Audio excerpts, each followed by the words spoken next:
It's the Gridiron Football Series on Flow Football. Near the state lines of historic St. Louis, Missouri, the 6th-ranked Ascenders of IMG, Florida, take on the undefeated Flyers of East St. Louis at Clyde Jordan Stadium in East St. Louis, Illinois. Mike Rice alongside Matt Goldstein. Matt, this should be a good one. IMG comes in 5-1.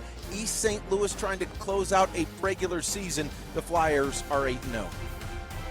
Yeah, I mean, you couldn't ask for a better matchup in late October on a Friday night. The number 1 team in Illinois versus the number 1 team in Florida. Should one on both sides of the ball as we take a look at our impact players, our players to watch. Matt, you look at the leader for the Ascenders.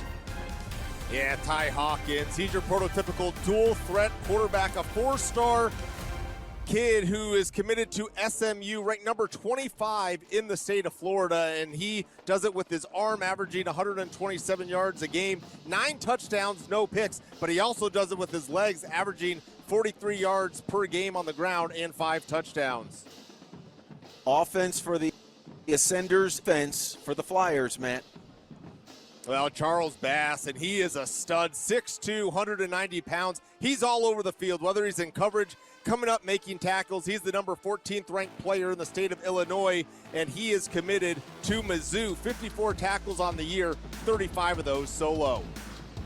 Yeah, IMG looking to sling it, and Bass and company look to prevent it. Keys to the game, Matt. Both teams are going to try and get a W, but maybe in different ways.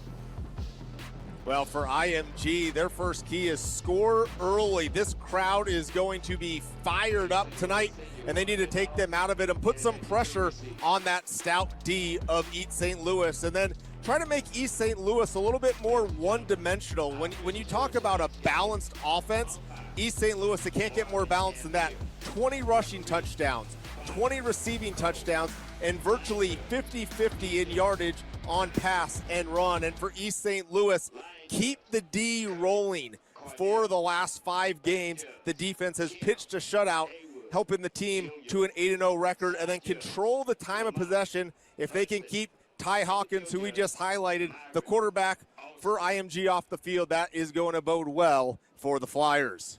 Yeah, no doubt about that. Hawkins is dangerous. You got terrific prospects up and down the roster for G.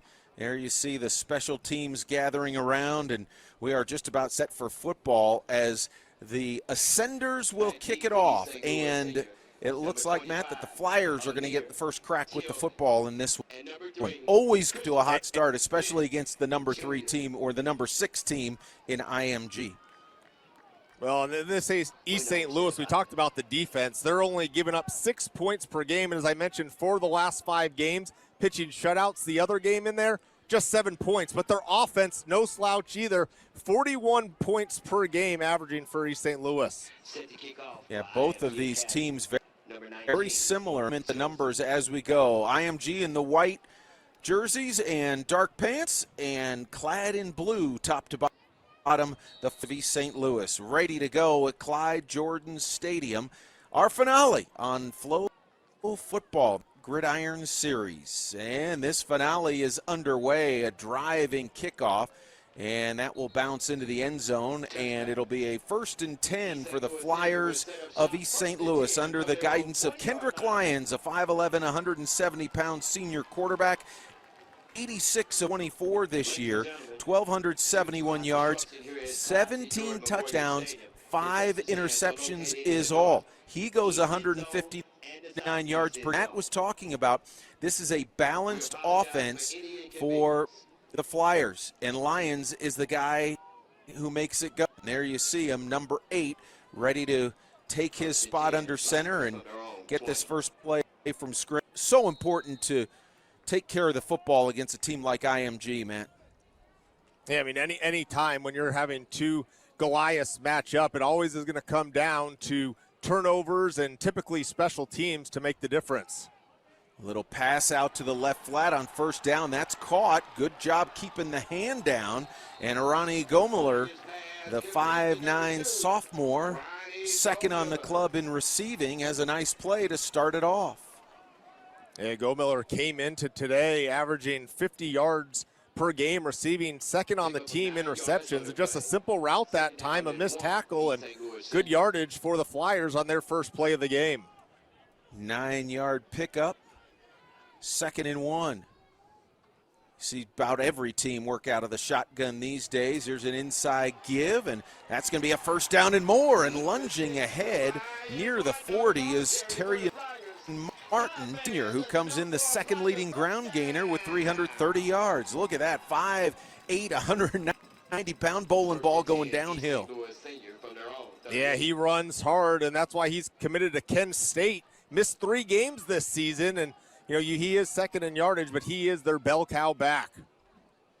9 yards, 1st and 10, and there's the bell cow again. Tougher sledding inside, and he stacks this up.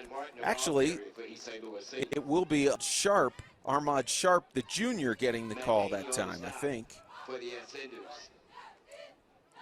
Oh, Martin, the ball carrier there again. And this offensive line so far on the first few plays doing a really nice job of firing off the ball, picking up 3 on that, or two on that play. But the offensive line, I like what I've seen out of them, staying low and getting some decent push against a stout front of IMG.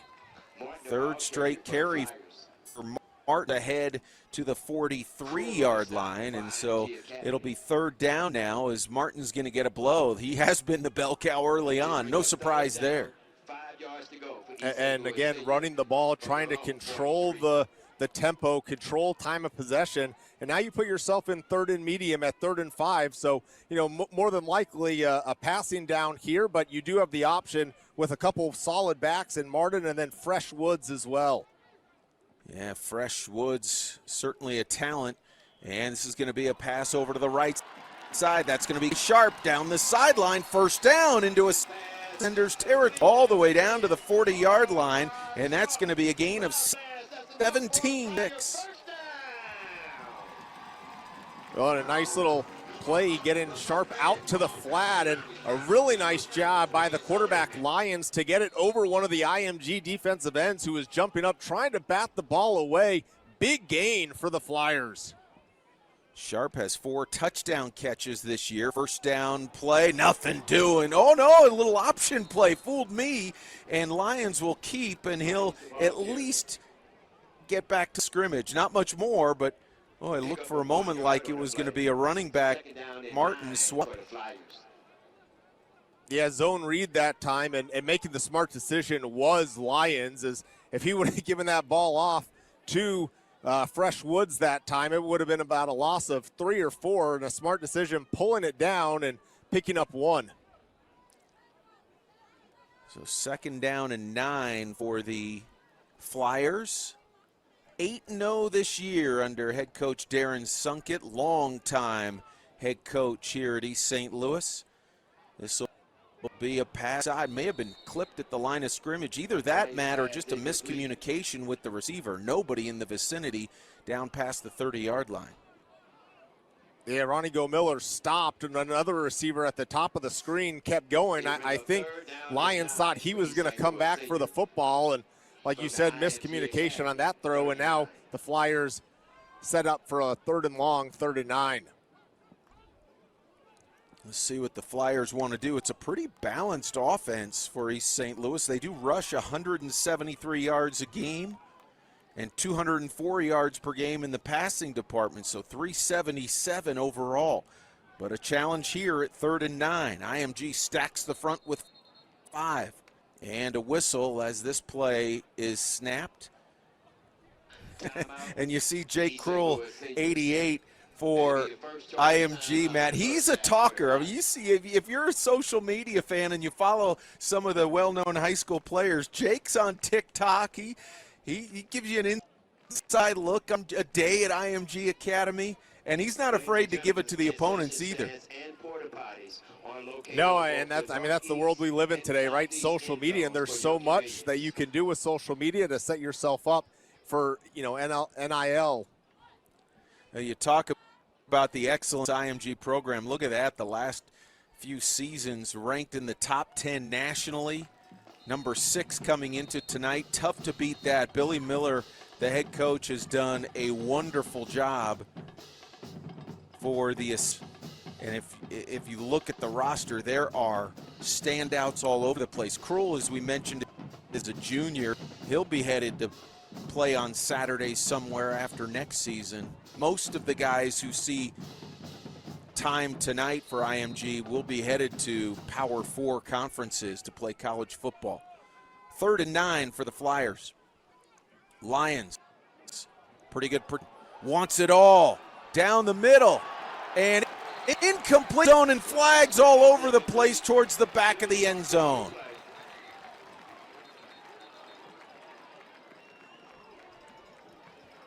The Flyers going for it all, Matt, and it looks like IMG's going to be whistled, and this is going to be a first down pickup.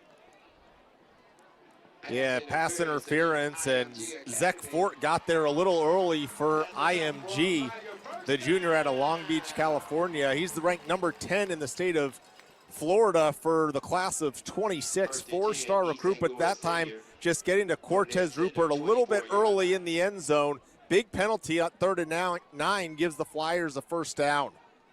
Yeah, first down to get a fresh series at the 29-yard line.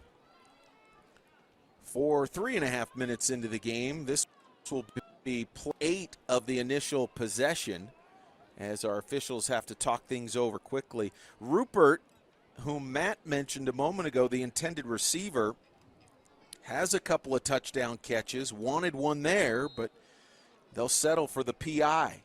And a first down upcoming for the Flyers. He's 4-3 for IMG.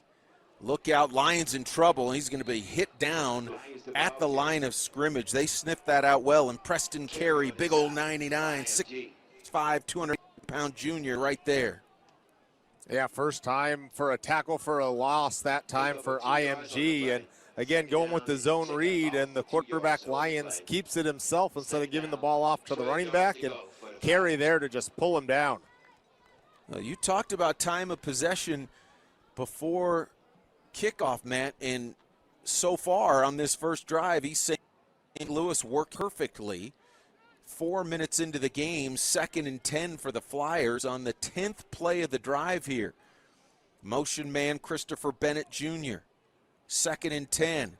Lions zips it over to the left. That may have been tipped at the line as incomplete.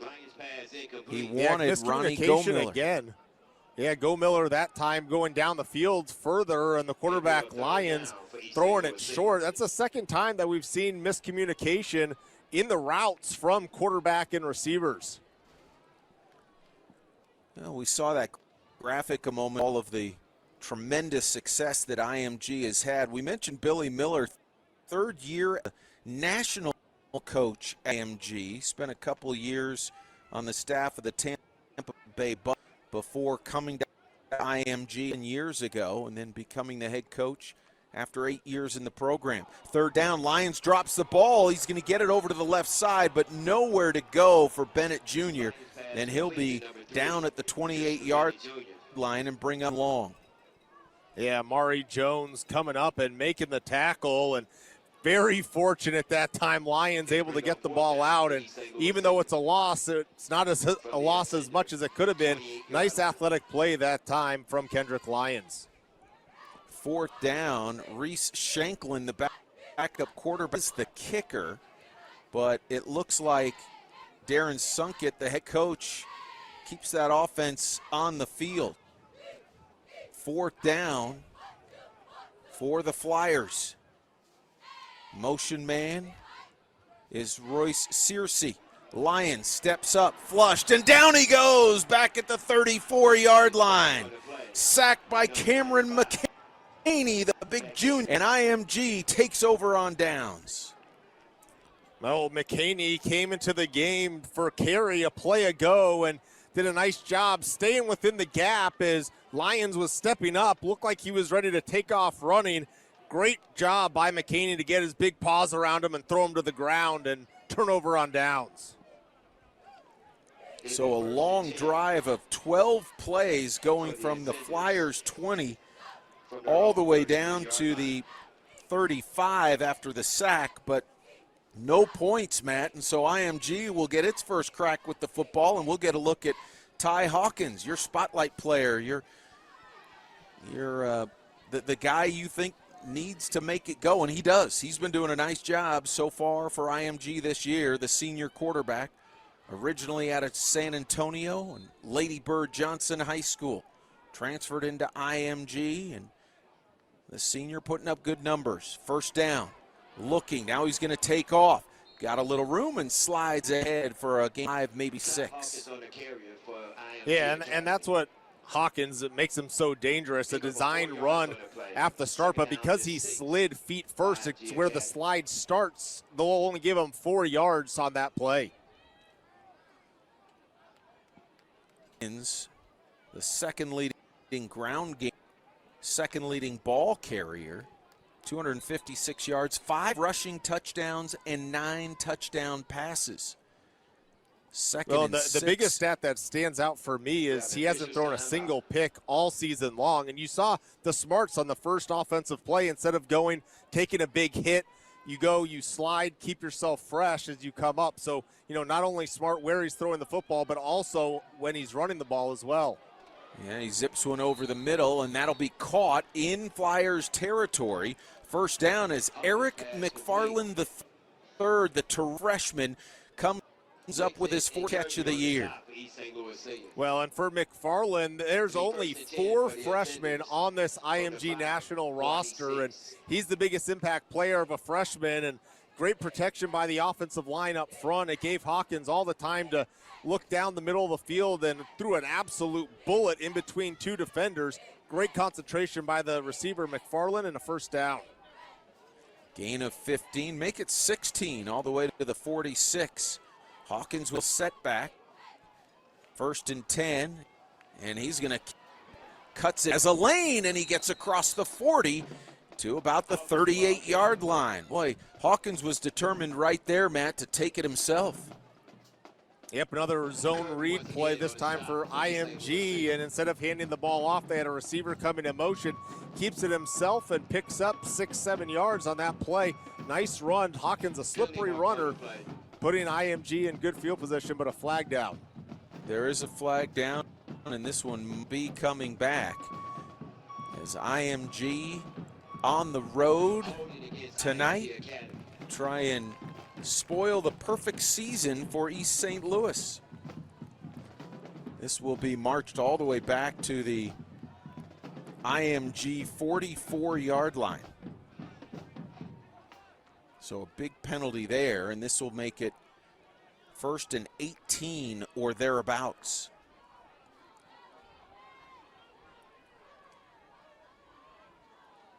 Hawkins, little play action.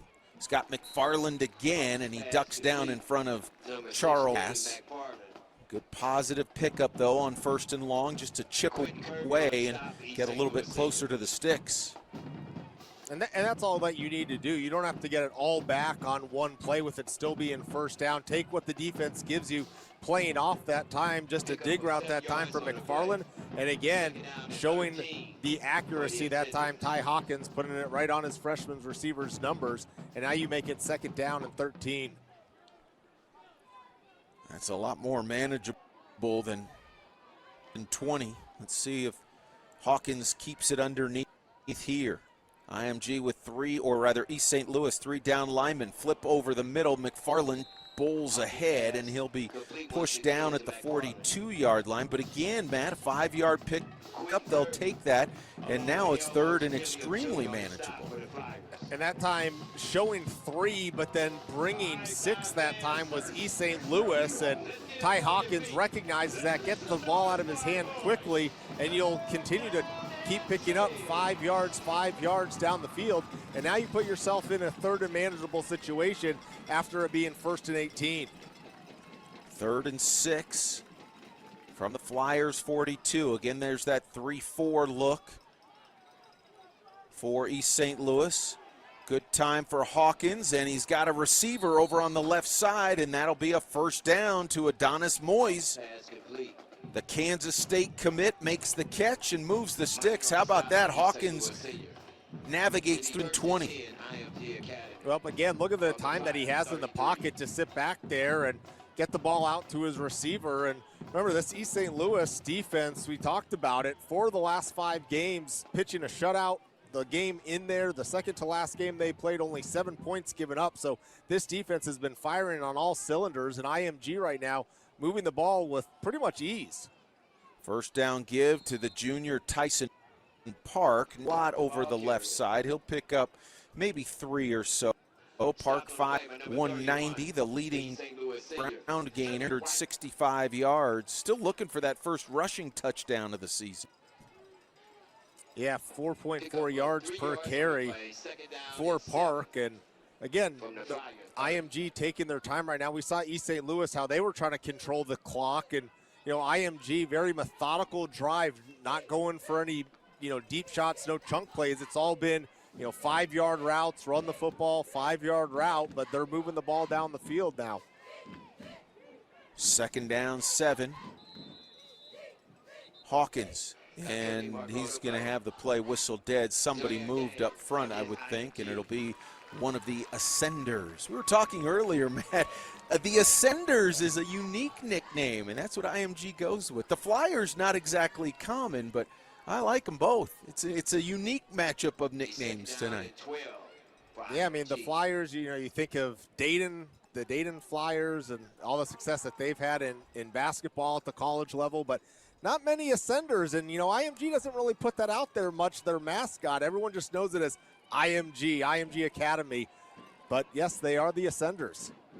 Second and long. Hawkins, good protection over the middle. Got a man right near the sticks. McFarland again with his 3rd catch of the drive. And I think he might be a little short. We'll have to see where they spot it. Yeah, I think it's all for nothing, as it looks like there's going to be another holding call here on IMG. 3rd penalty on this drive, and you see right there, you can't lay on top of the defensive lineman. They pulled him down, laid on top of him, and you're right, it would have been about a yard or 2 short on that pass to McFarland, but it's coming back. And, in games like these, against top teams, penalties come back to hurt you when a drive gets stalled because of it. IMG's has been able to overcome it early on in this one. Now their 3rd one puts them back 2nd and long. Yeah, 2nd and 22, 23 yards to go. They'll get trips to the wide side here. Hawkins, 6'1" and 190, 64% come rate this year.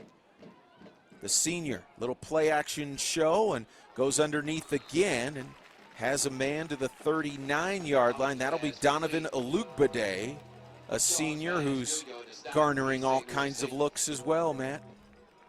Yeah, Alugbade committed to Missouri. He'll be teammates with Charles Bass from the other side, from East St. Louis next season up in Columbia, Missouri. But again, IMG right now just taking what the defense gives. They're playing soft, they're playing off, and IMG's just working that little short passing game in front of them. And now they're faced though with 3rd and long.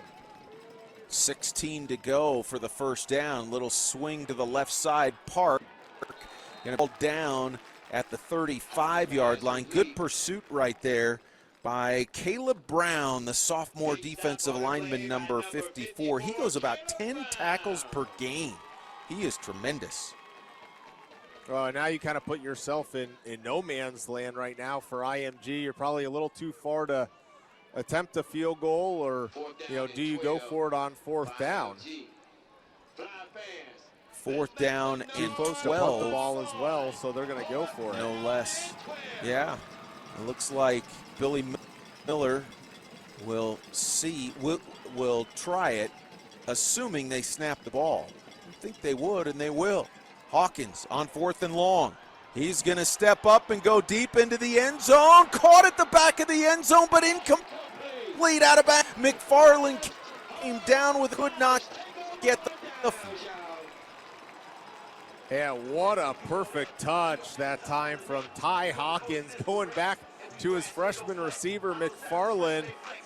He had time in the pocket, and we'll see towards the back of the end zone. Remember, in high school football, there's no replay. It was close, and right there, Too close to call if the foot came down. Either way, the officials rule it incomplete. Turnover on down, so both teams will turn the ball over, and it'll be back to offense for the East St. Louis Flyers.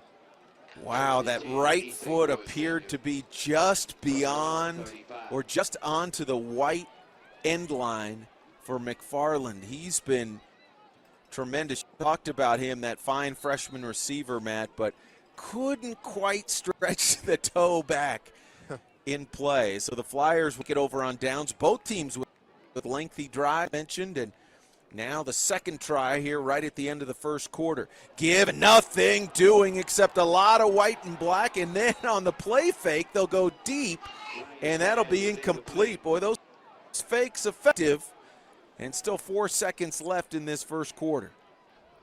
Now that play fake had nobody fooled from IMG. As you see, the running back gets taken down, and then quarterback Lyons takes a big shot.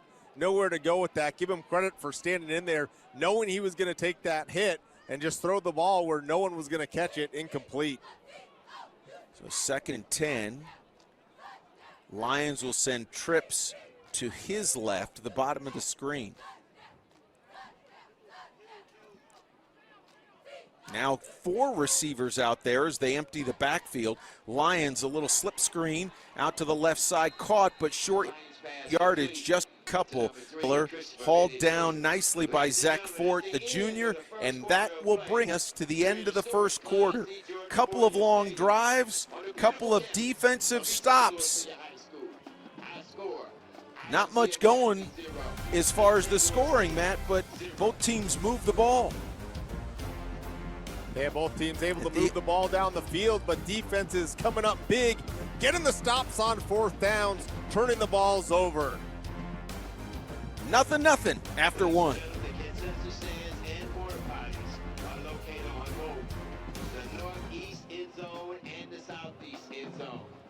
Tonight's consensus stands is hosted by the Beach Warriors of East St. Louis School District 189.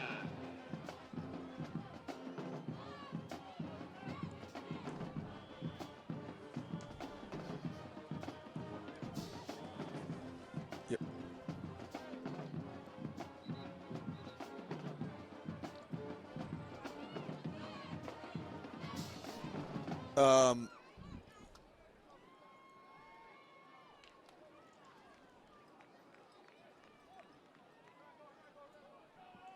I do not have a modem in this office.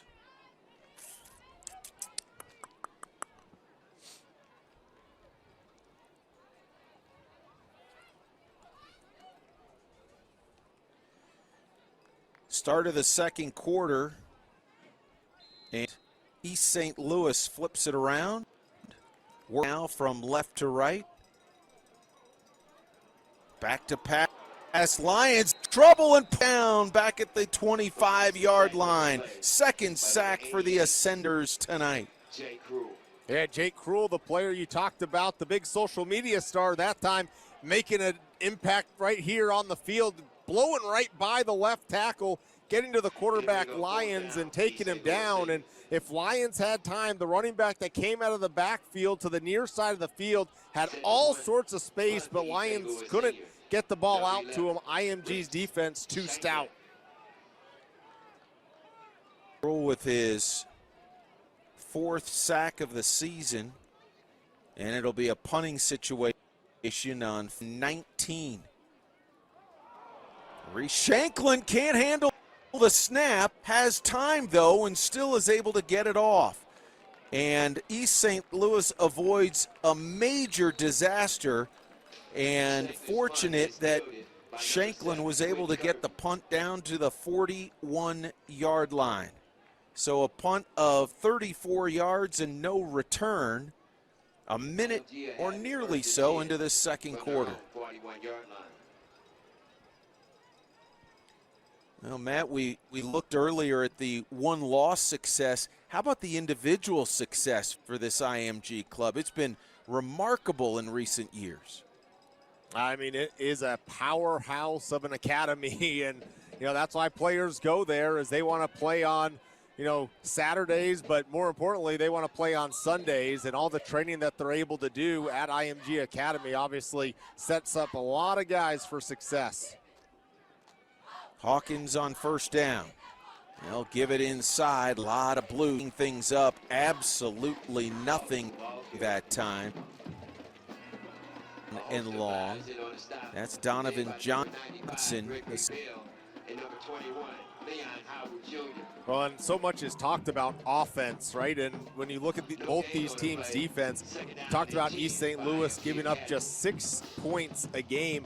IMG only giving up 14 points as well. So both teams, you look at their points for East St. Louis 41, IMG 37. So both teams put up a lot of points, don't give up points. And right now, we're seeing a great battle early on in this one. 2nd and 10. Hawkins this time up the middle to the 45. Look at the strength as he struggles out to the 48-yard line, making something out of nothing, and he picks up 7 basically on his own. And another penalty on IMG, 4th penalty now, and that stalled their last drive. It would have been a 2nd down and 2, and ended up getting the holding call, another penalty, and ended up turning the ball over on downs when they were right around the red zone, or would have been right around the red zone. And a nice run that time by Hawkins, but coming back again. So IMG pushed backward. See if we can pick it up on the extra look. Yeah, maybe on the outside there. Yeah, well, wasn't much, but either way, the officials threw the flag. So back to the 31, 2nd and 20. Hawkins sends 4 receivers into the formation. Looking, airs it out down the middle, and he overshoots his man, McFarland. Double coverage down there, Quentin Kirby and Quincy Minor. Well, that time, just the 3 down linemen for East St. Louis, and in zone coverage, drop everybody back, assuming that IMG was going to go for a chunk play, and their 2 high safeties playing deep. And McFarland, he's been working the middle of the field, and they said, all right, you got us on the first drive for about 3 or 4. Maybe we weren't eyeing in on the freshman McFarland, but not going to happen to us on this drive. What, Matt? Hawkins not afraid to look for his freshman. Connection chemistry between those. See what happens here. 3rd and forever. And I think IMG wants a timeout. Yep, there's a timeout on the field. 9:48 to go before halftime. 9:48 to go. No score. This is high school football on Floats.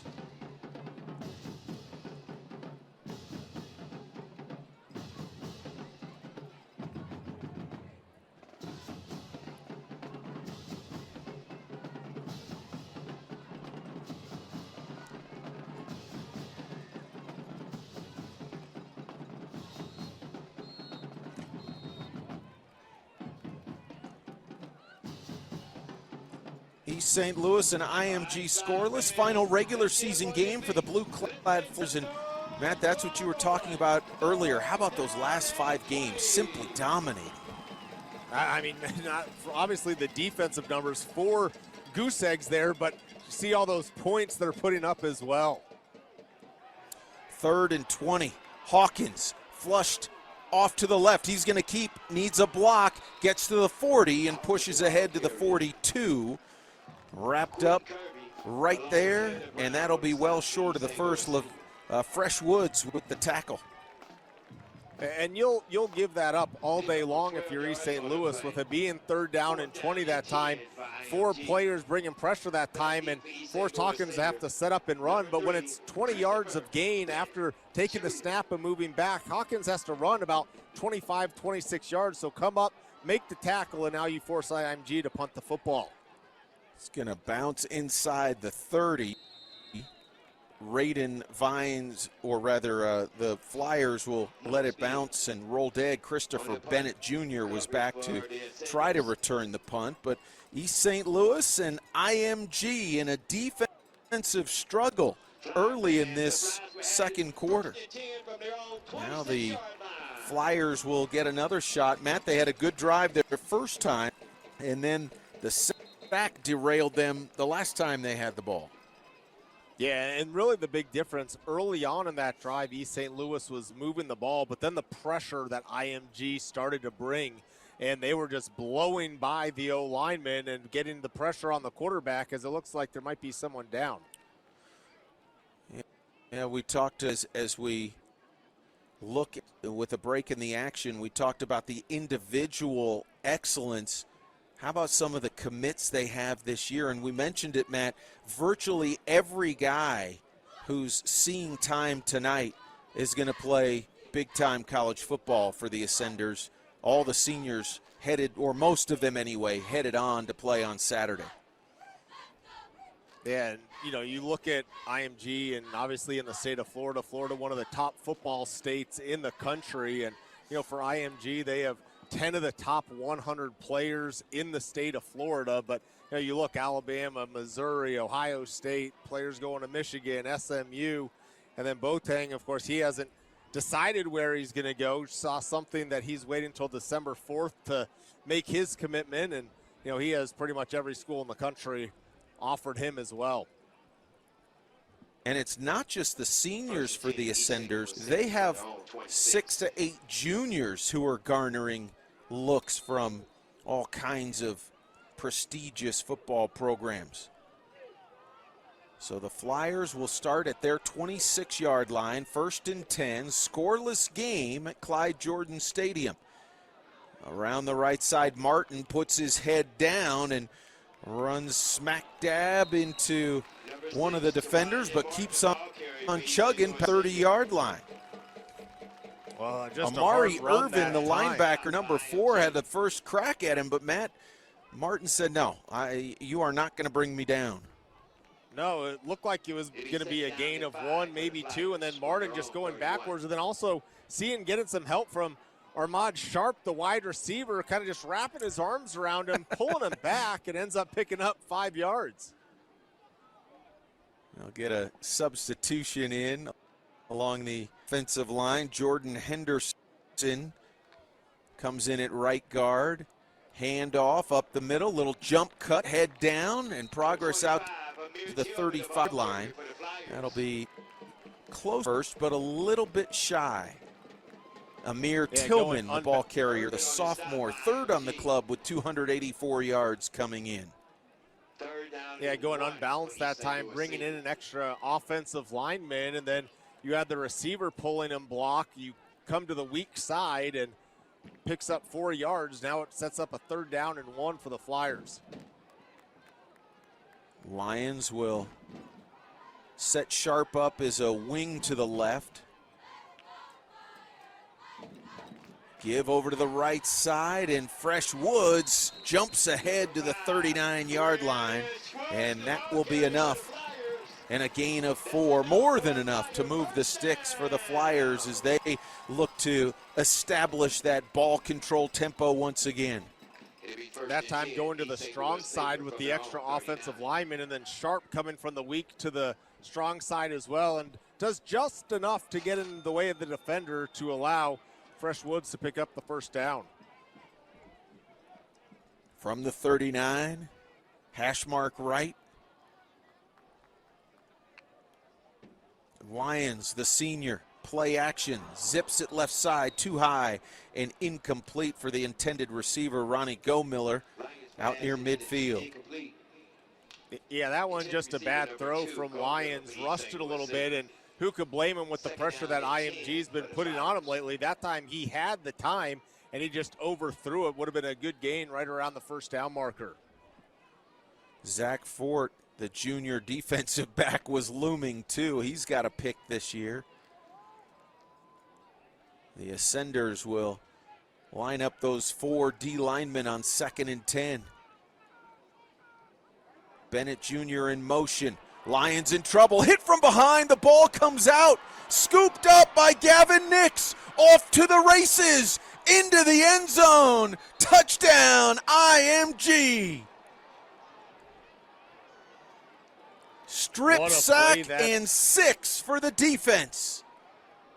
Well, what a play If from it stands. IMG that time, as the quarterback, Lyons, was trying to step up and get rid of the ball. I thought his arm was going forward when he got hit. The ball did come out, and I think they are calling this one back, and they are saying that Lyons' arm was going forward. It was close as we take a look right here. Nice job by Lyons stepping up in the pocket. He sees the receiver pop open, and his arm was coming forward as, you know, again, Jake Krull making an impact for the defense, and heady play by Gavin Nix picking it up and scoring. Make the officials make the call, and they do. Incomplete pass, 3rd down and 10.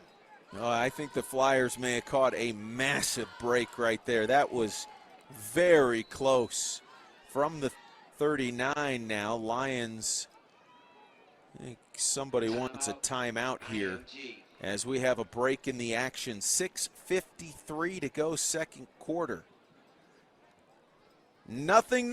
East St. Louis. Try and keep the chains moving. This is high school. Big companies run on Monday.com. It's how our teams who run the Orca collaborated seamlessly to develop the Orca species we know and love today. Monday provided us with clarity to make confident decisions with high-level view dashboards. Especially with the audio selection project.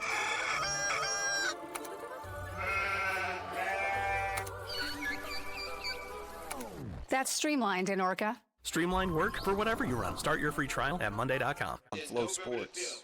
But you can vote early, anytime. In East St. Louis, you can vote Monday through Friday, 9 a.m. to 5 p.m. at the East St. Louis City Hall, and from 10 a.m. to 2 p.m. on Saturday and Sunday. You can also vote at the Township Senior Center on Saturdays and Sundays from 2 p.m. to 5 p.m. Get out and vote.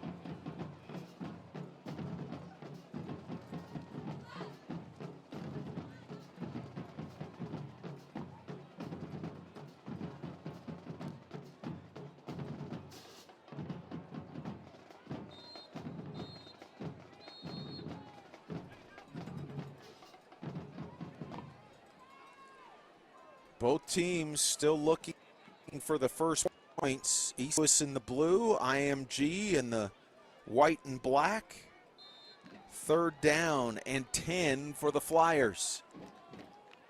Amir Tillman, the running back, and all kinds of movement.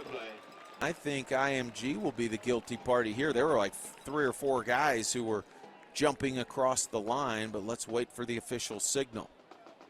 Yep, offsides on the defense. That's big, man.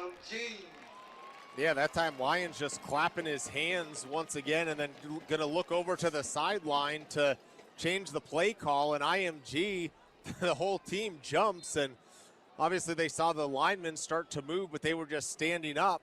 And easy call for the official. IMG has to settle down, and that's why they called the timeout. And I think, again, they're going to get called for a neutral zone infraction offside. So it went from 3rd down and 10 to back-to-back penalties against IMG. That's 6 penalties now in the first half, as once again, Krull, the defensive lineman who's made a big impact defensively, jumps into the neutral zone and gives a free first down to East St. Louis. So the ball up to the 49-yard line. And IMG now defensively trying to down a little bit. Double wing look here for the Flyers.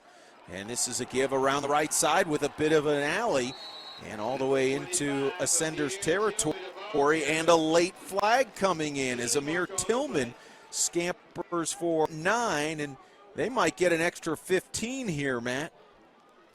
They are. Elijah Pratt, the defensive back, came flying in there and laid a hit on Tillman after he was down. 7th penalty now, just a mistake. And, you know, you typically don't see the undisciplinedness of an IMG team. And right now in the first half, this has got to have the coaching staff going nuts on the Bradenton, Florida store.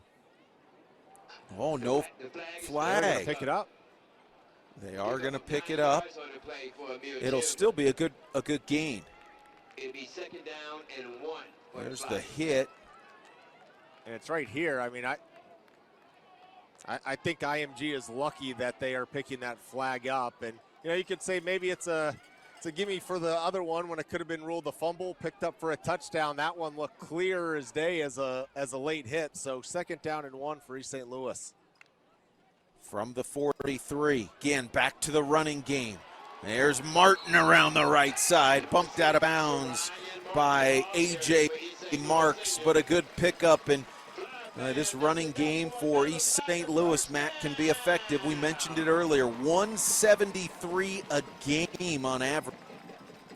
Well, and the thing that sticks out right there, you saw number 3, number 10. You had 2 wide receivers blocking downfield. It's not just the offensive line, and that's why this run game's working. We've seen a few different plays that it's because of the blocking of the wide receivers of a running back to spring the other running back free. Nice job by East St. Louis.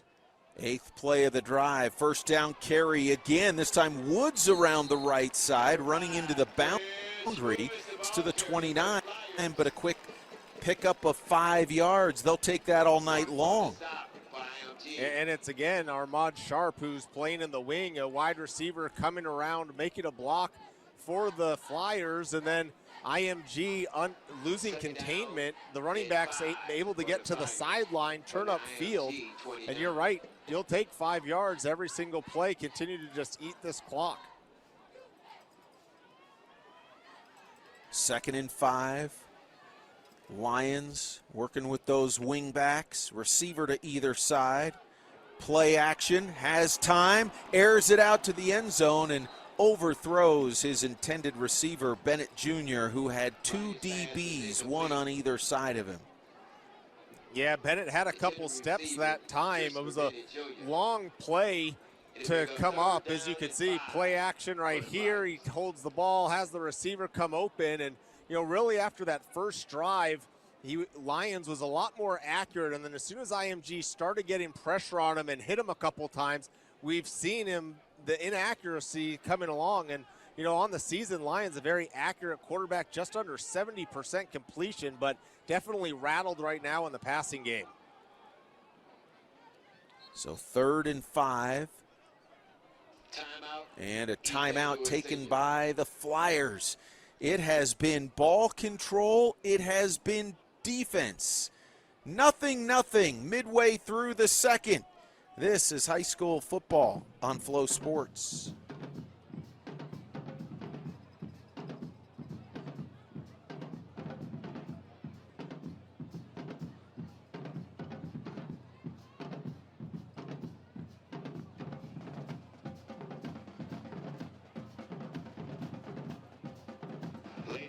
Shout out to our Peace Warriors Club at East St. Louis Senior High School and the Army National Guard and the Air Force officers for their assistance with the concession stands this evening.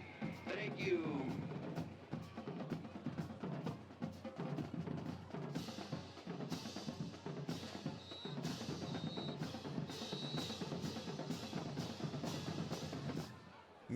Midway through the game, no score. IMG on the road, Matt. This is a team that travels everywhere. They're in the midst of a 3-game road trip, and they visited one of our nation's most famous landmarks.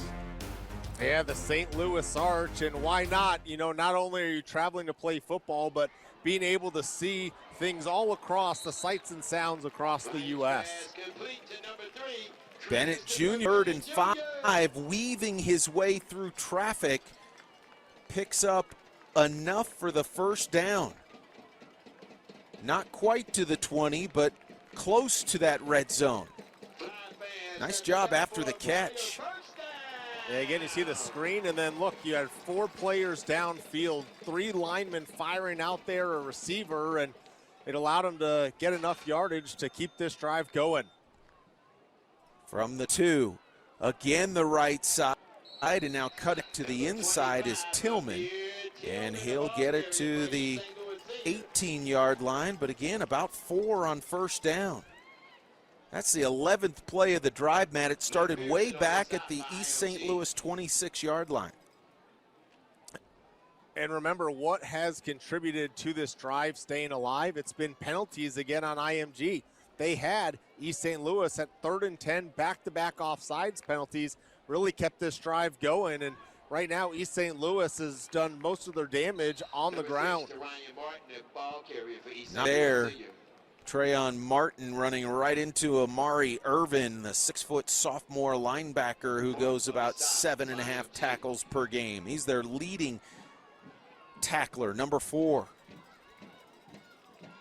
Picked up 2, did Martin, so it brings up 3rd and 4. This is a massive play in the red zone now. Couple of receivers to either side of the formation for Lions. Woods empties the backfield, shadowed by Nix. And a penalty going to be whistled as that ball was snapped. False start on the Flyers. I believe that's the first penalty called today on East St. Louis, and couldn't have come at a worse time where you had yourself at a 3rd and 4 and a really great opportunity. Now you push yourself back. Remember, on the last play, they were able to run the ball on 3rd down or throw a short screen pass to pick up the 1st down.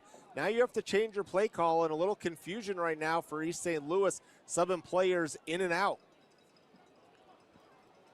The ball back 21 after the timeout. Yeah, they might. The 5-yard walk-off, putting the ball back to the 21. They have to get to the 12, and it will be a timeout. Flyers. East St. Louis, Illinois, 6 miles from downtown St. Louis across the Mississippi River. And teams looking to get on the board first. Northeast and southeast end zones tonight for your convenience. We apologize for all the inconvenience that our construction here at beautiful Clyde C. Joy Memorial Stadium may have been for you. Thank you very much for your cooperation.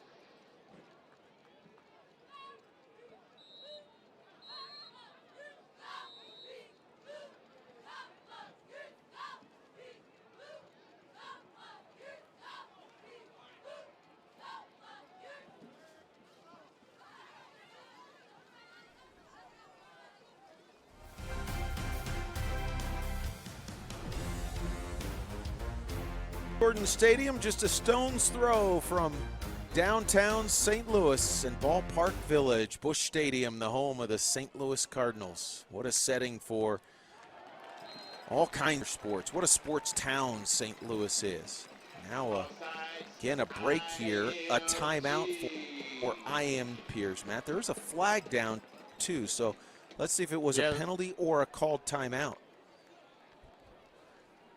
I believe they called another offsides penalty on IMG, so that false start comes right back, and right back where we started, 3rd down and 4. 3rd defensive offsides for the Ascenders. They will send 4. Pass to the corner, incomplete, just over the arms of Tillman inside the 5.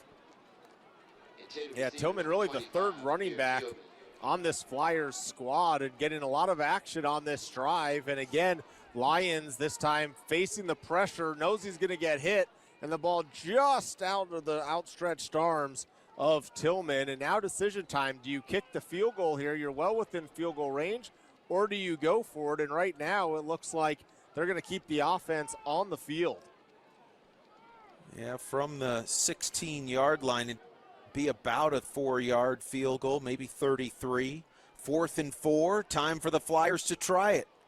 Lions looks left, incomplete as he had pressure and he could not get the pass to Sharp. And again, the Ascenders hold on downs. Well, a great play call that time, but the ball was deflected as Sharp was open, kind of slipped out there wide open, and you see just getting a piece of the ball that time was London Merritt, the defensive lineman from Atlanta, Georgia. He's going to Ohio State next year, and the senior bats the ball down. Bend but don't break defense for IMG. How about this, Matt? How about a 14-play, 58-yard drive that took 4:52 and no points? Still, nothing, IMG on offense. Well, these defenses, they're ranked in the top in the nation for a reason, and they're showing up here today against, again, 2 of the higher power offenses as well. This will be Park in the piss with the quarterback Hawkins. And Tyson Park will churn out to the 18-yard line on first down. 5'8", 190. And he picks up a couple. Yeah, sometimes, Matt, it's coming up fireworks. And making the plays. 64 tackles on the season, second on the team. McClendon coming up big that time, filling the gap. Just a short gain. Sorry about that, Matt. I was just about to say, sometimes it's the offensive fireworks, sometimes it's the defensive effort. And tonight, the latter. 3:35 to go before halftime. Second down, Park around the left side, nothing doing at all. Boy, tremendous pressure there by Sharp to make the tackle. Yeah, Elmo Gillum Jr. that time, the leading tackler for this Flyers team, getting in there. You saw IMG pulling him down and for a loss. Yeah, it was Gillum Jr. Thank you, Matt. 5'10" senior. Now it's 3rd and 11. Hawkins, pump fake over to McFarland underneath at the 27, maybe the 26. We'll see where they spot it. And a penalty flag down as well. Boy, IMG has been beset by penalties. Let's see if this goes against the Ascenders or not.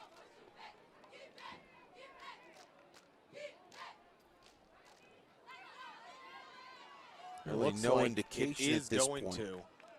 Yeah.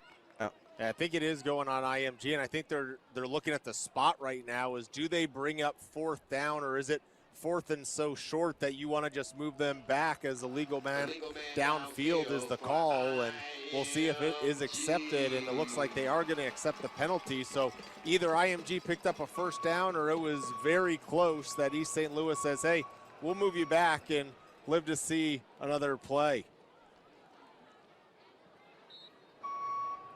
Tough to tell. McFarland ends up making the catch, but it brings up 3rd and 12 now. We are inside of 3 minutes to go in this first half. I think McFarland may have had progress for the 1st down. Would have been close. Trips to the top. Hawkins, back 5, shuffles left. No one to throw to, goes deep down the sideline, got a man in Flyers territory. McFarland got loose for a big catch. Wow, the freshman McFarland came in today, and it's coming back.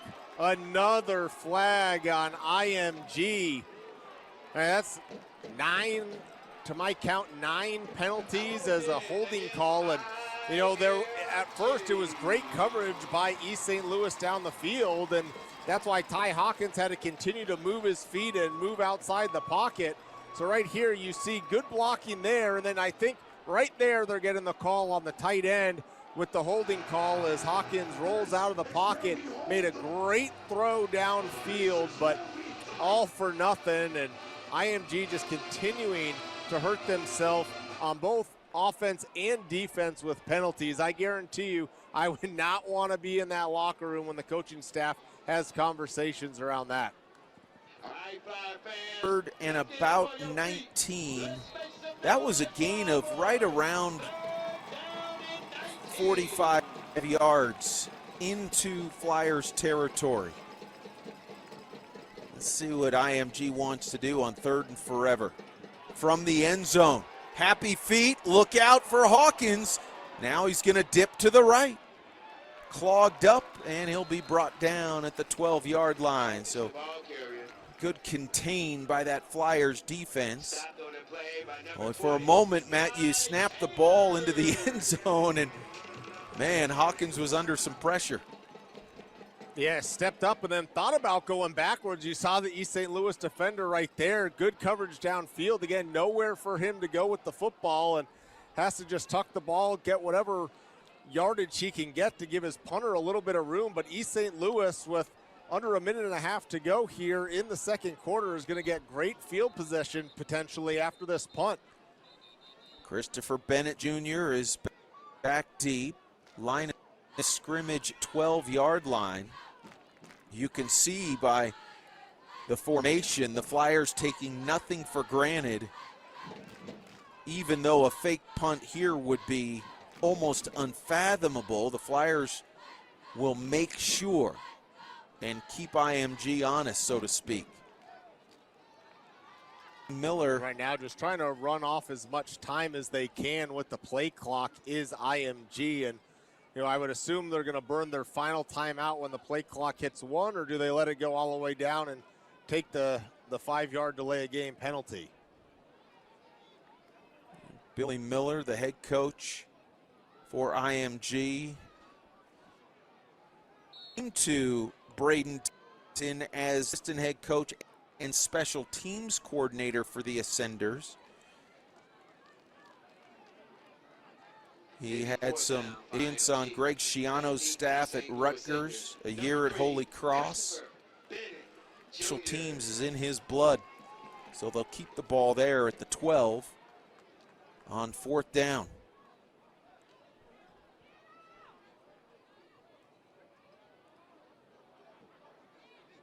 And now everybody looking to get set as Joseph Collins is 3 yards deep into the end zone to punt this away.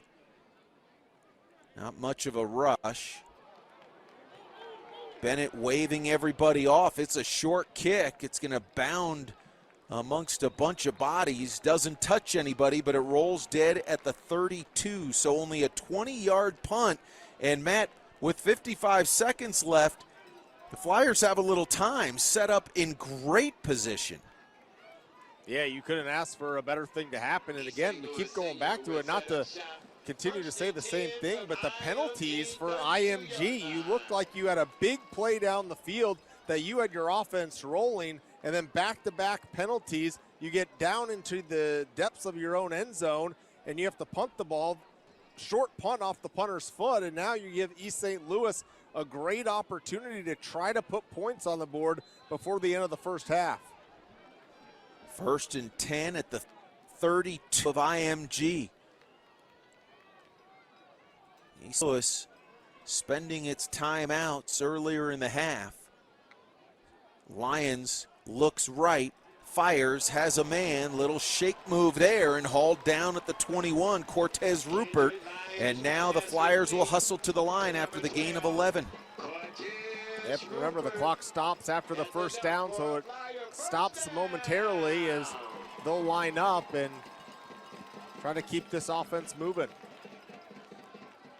Lions on 1st down from the 21.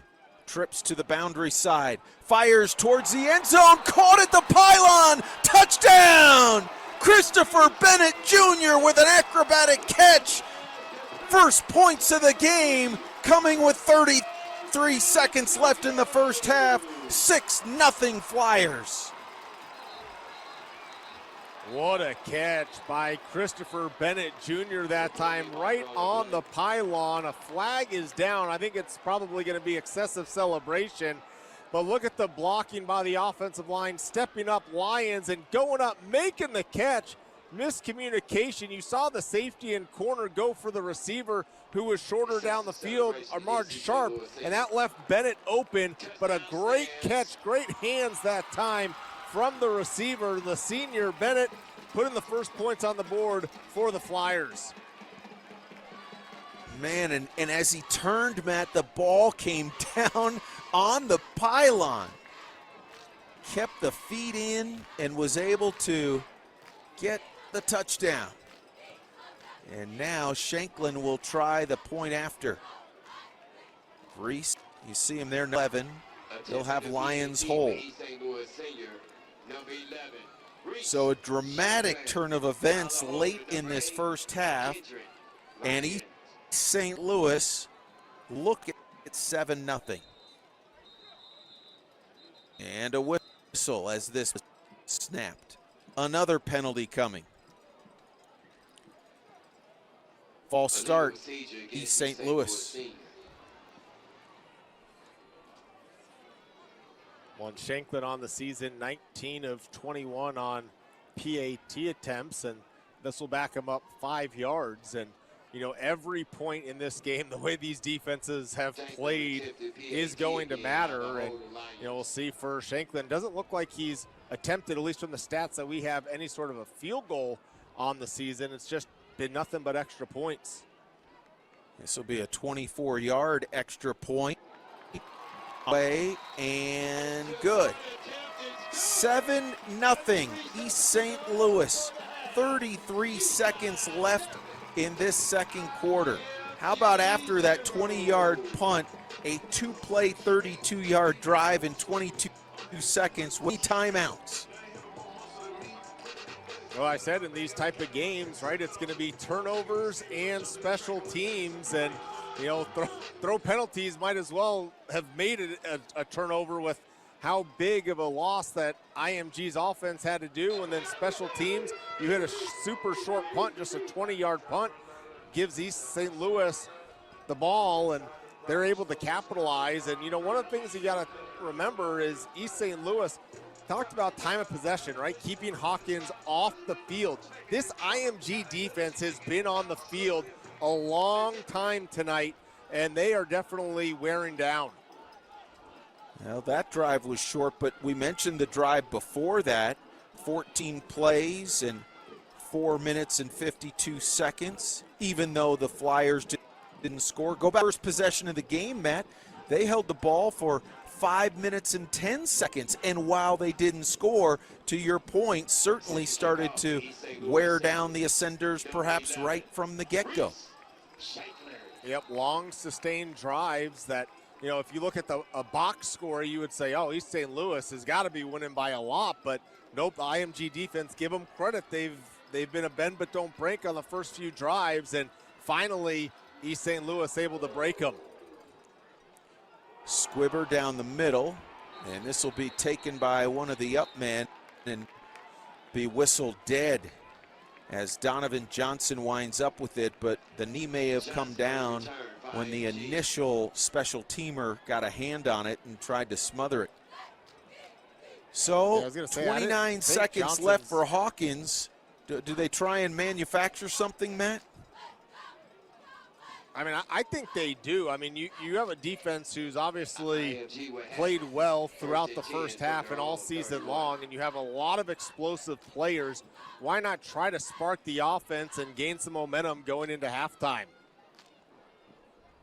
Line of scrimmage will be the 31.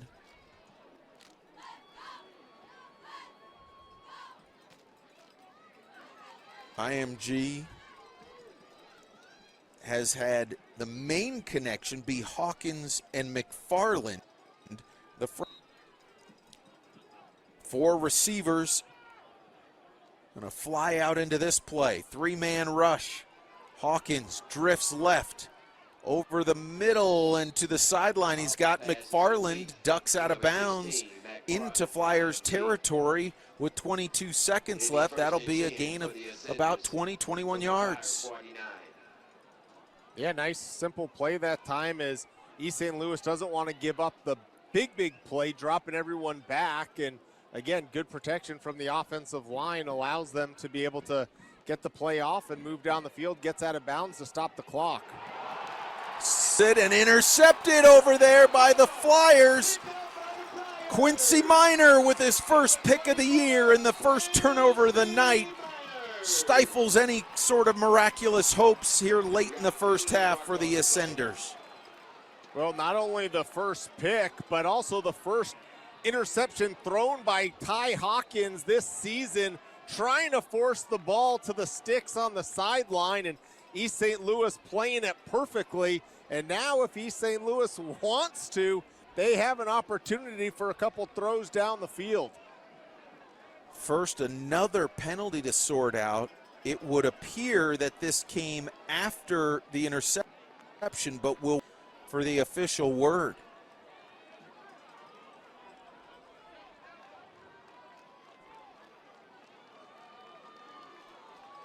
So the officials, all look at the whole crew. trying to figure this one out. And Matt, what you think about is if it's on IMG after the change of pin, this will be yards for the Flyers. It'll be on the Flyers' personal foul. And the one thing we'll to see check. With that personal foul, the 15 yards marching back, do they decide at this point to just take a knee, or, you know, do they still try to be aggressive and try to get more points on the board? 14 seconds left. 7 East St. Louis getting the touchdown pass of 21 yards from that man, Lions, to Christopher Bennett Jr. on the last possession. Haven't been a lot of fireworks offensively in this one, but we've had a flurry, if nothing else, here the last couple of series. Ball's going to be all the way back to the 34. Matt, I'd be stunned if the Flyers tried something deep. Yeah, I think if you take out that personal foul penalty, you're around midfield. You can throw one towards the sideline, get out of bounds, and then go for the end zone or throw a Hail Mary. From here, though, I wouldn't be surprised just to see them just give a draw, or there you go, take a knee. So the final 10 seconds will tick off, and the East St. Louis Flyers completing a quality first half, led by the defense and the late touchdown to Bennett Jr.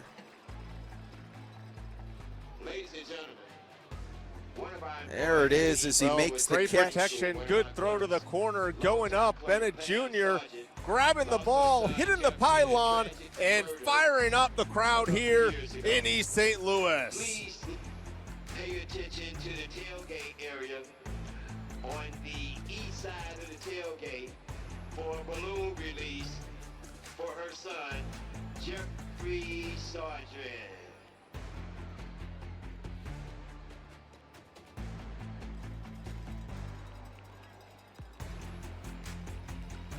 Let's give it up for Pam Sargent and a balloon release for her murdered son, Jeffrey Sargent.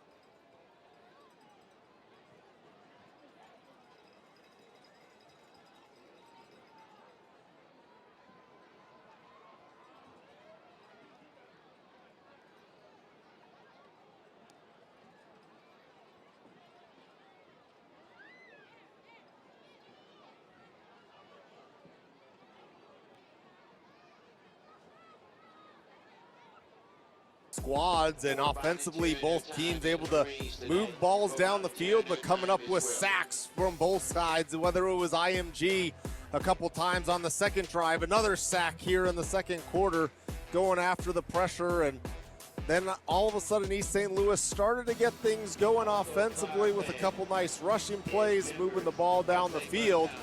And then right here, great throw, even better catch by Christopher Bennett Jr. in for the touchdown, and that's the points we have in the first half here. That was a 21-yard strike with 33 seconds left in the half, and then Quincy Minor with the interception as IMG tried for a late score.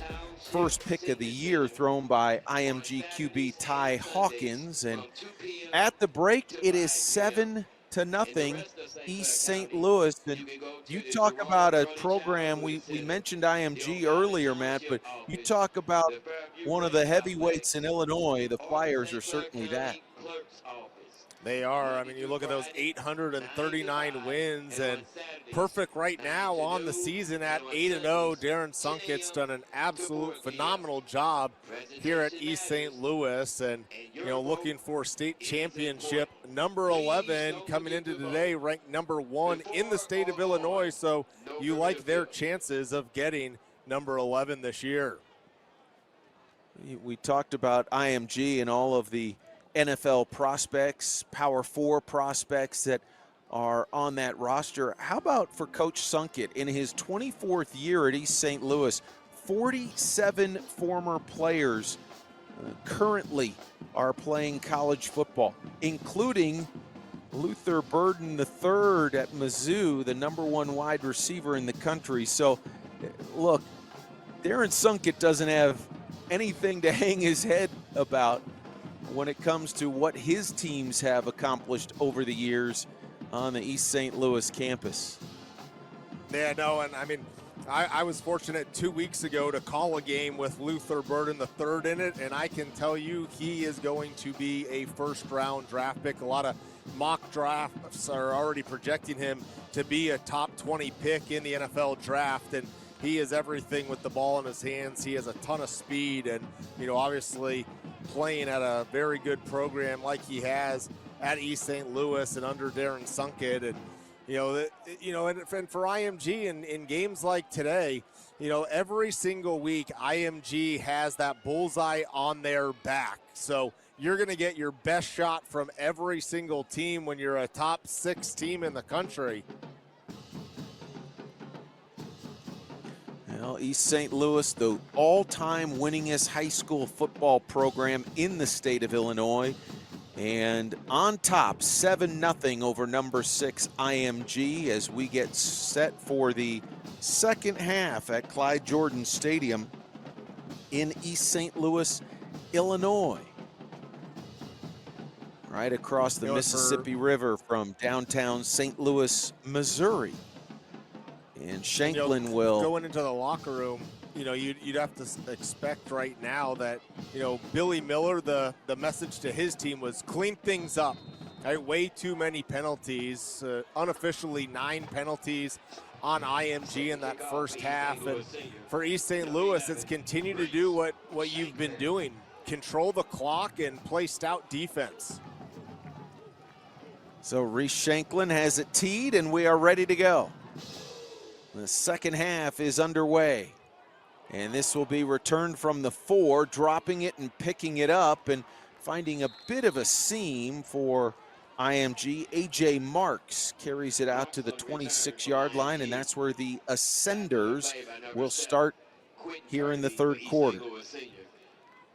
Yeah, nice tackle as well on kickoff coverage by Quentin Kirby of East St. Louis. And again, you know, little mistakes like that from a kick returner, bobbling the ball, hits the ground. Second time that we've seen that today. There's Ty Hawkins, number 2. You see him just trot out of the edge of the screen. Hawkins, the quarterback, coming in from Lady Bird Johnson High School in San Antonio, committed to Southern Methodist. He'll get quad receiver look to the top on 1st and 10 on this first play of the third quarter.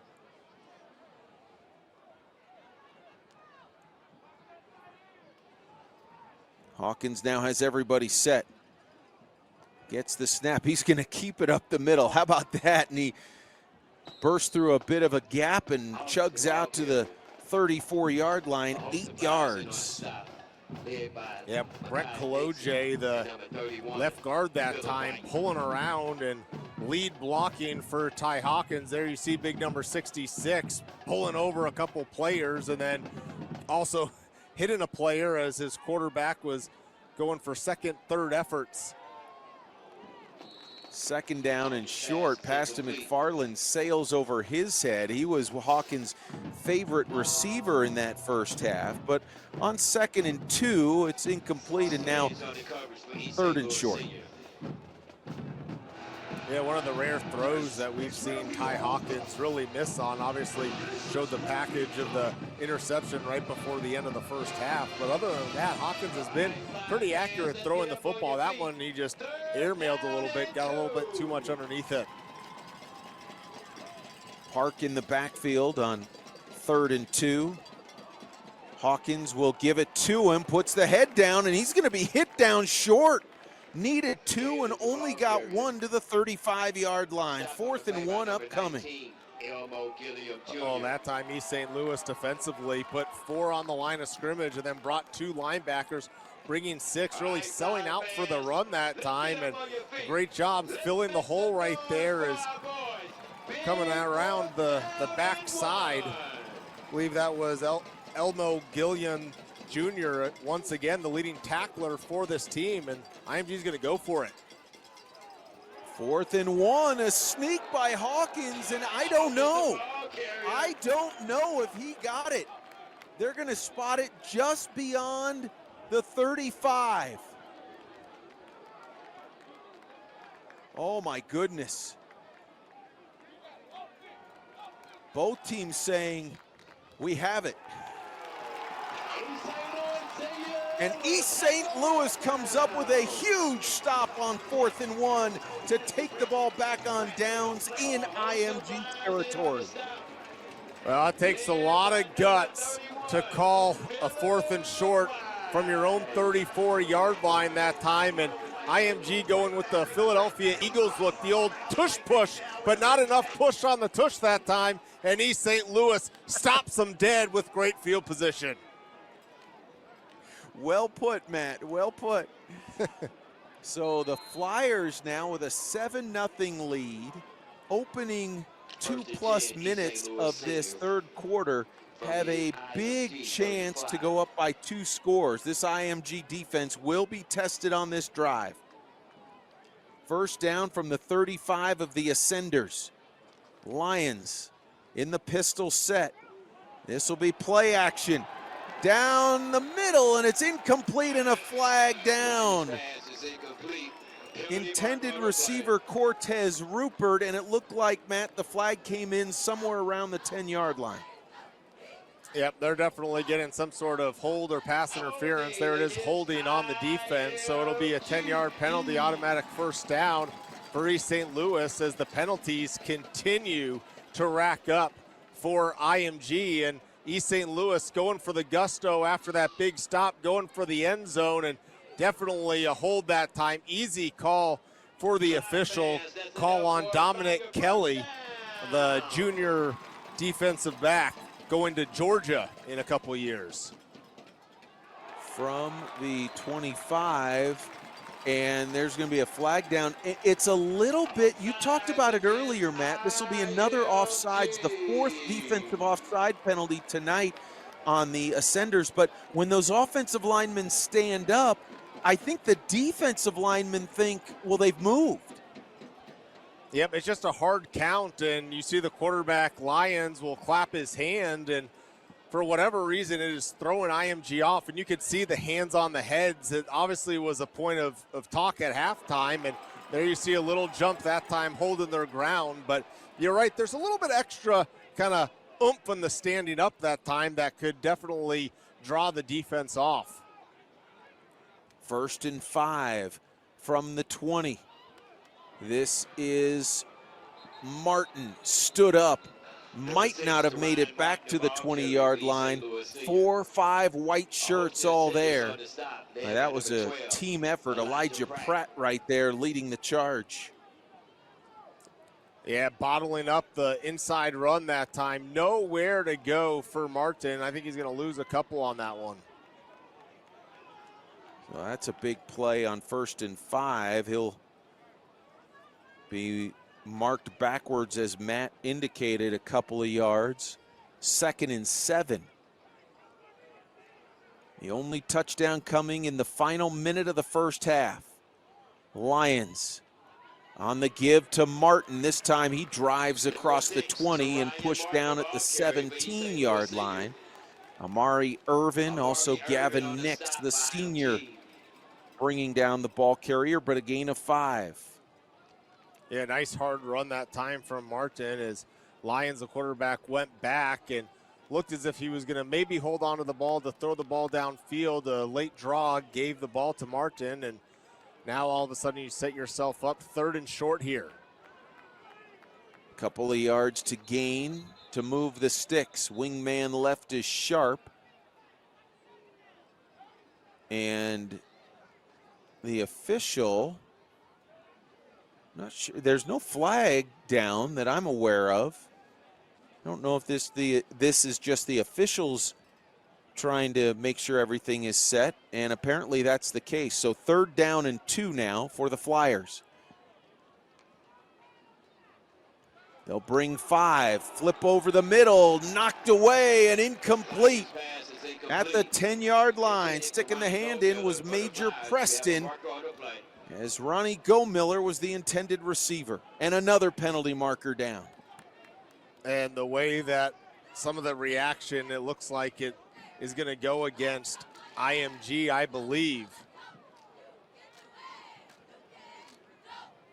Boy, the penalties, Matt, you mentioned such a storyline in this one. Holding defense. IMG.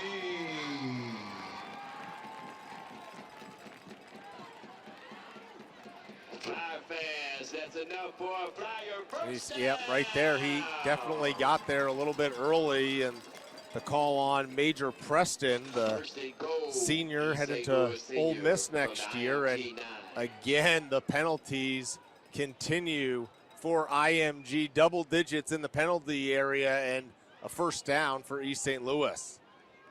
1st and goal at the 8.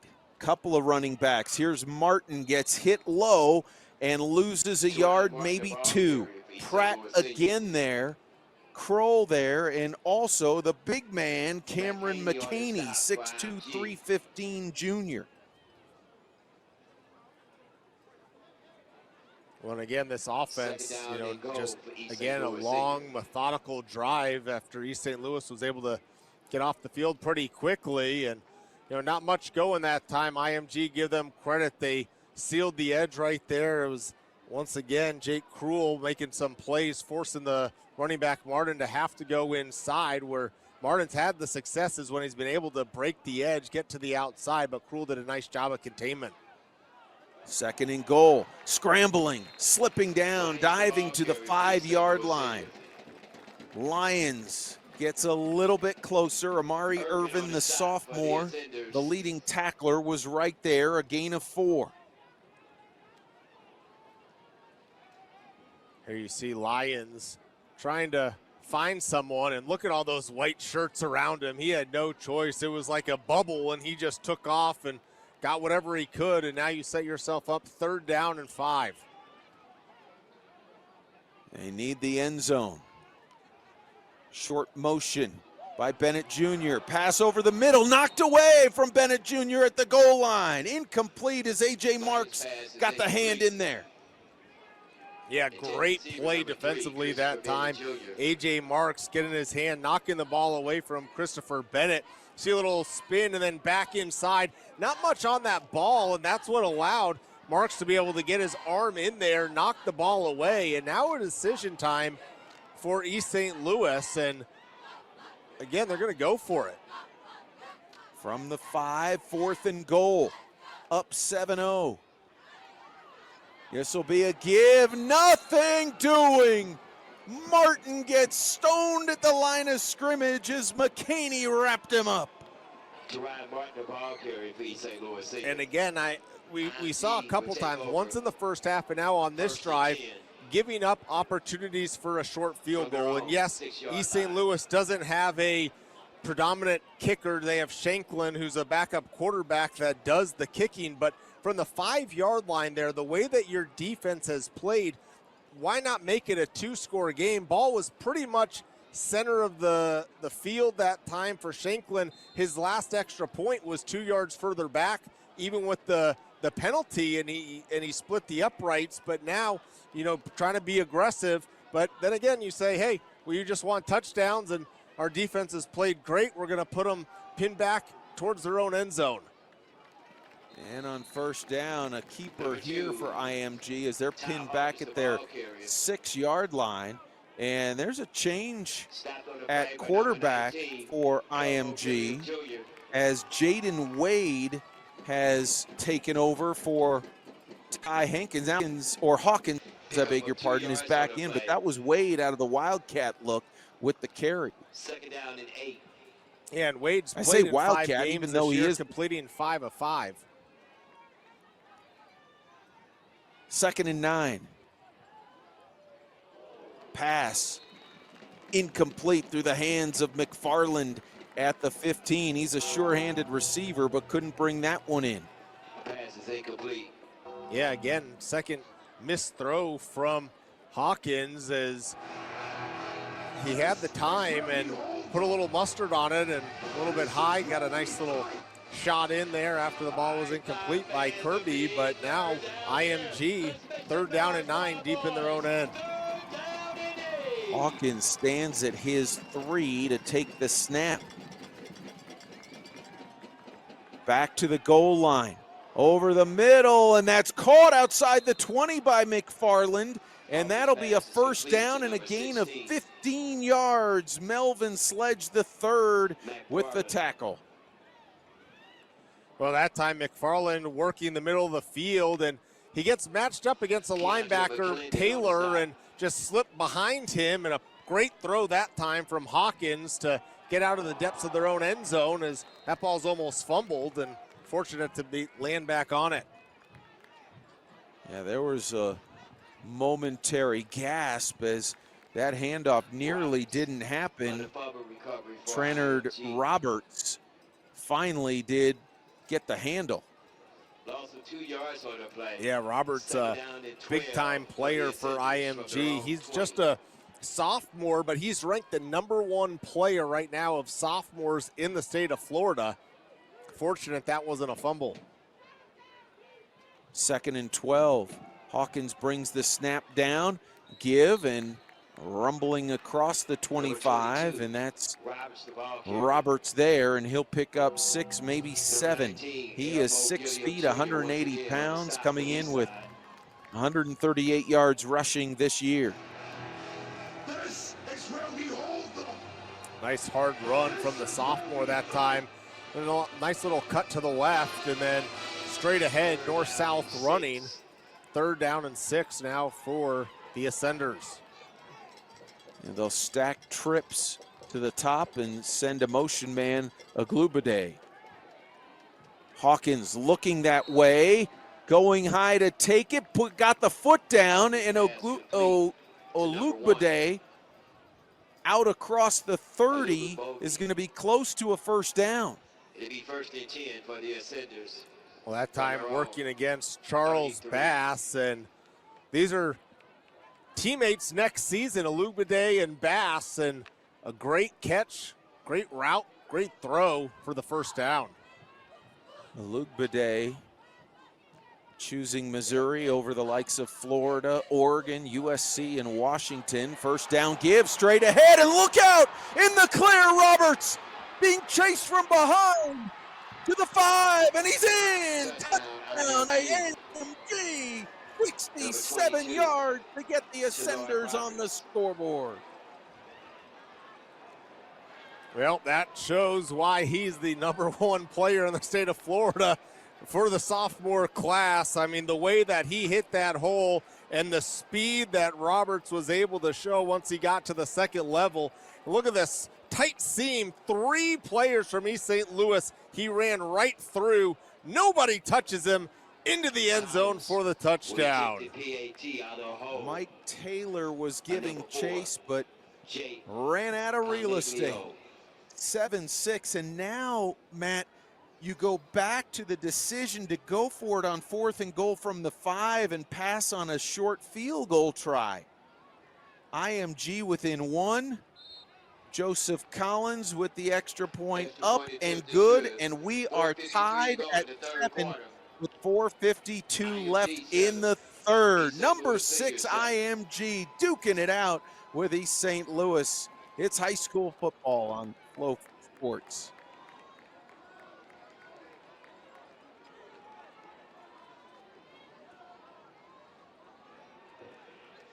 Once again, we want to apologize for our renovations here at Clyde C. George Memorial Stadium.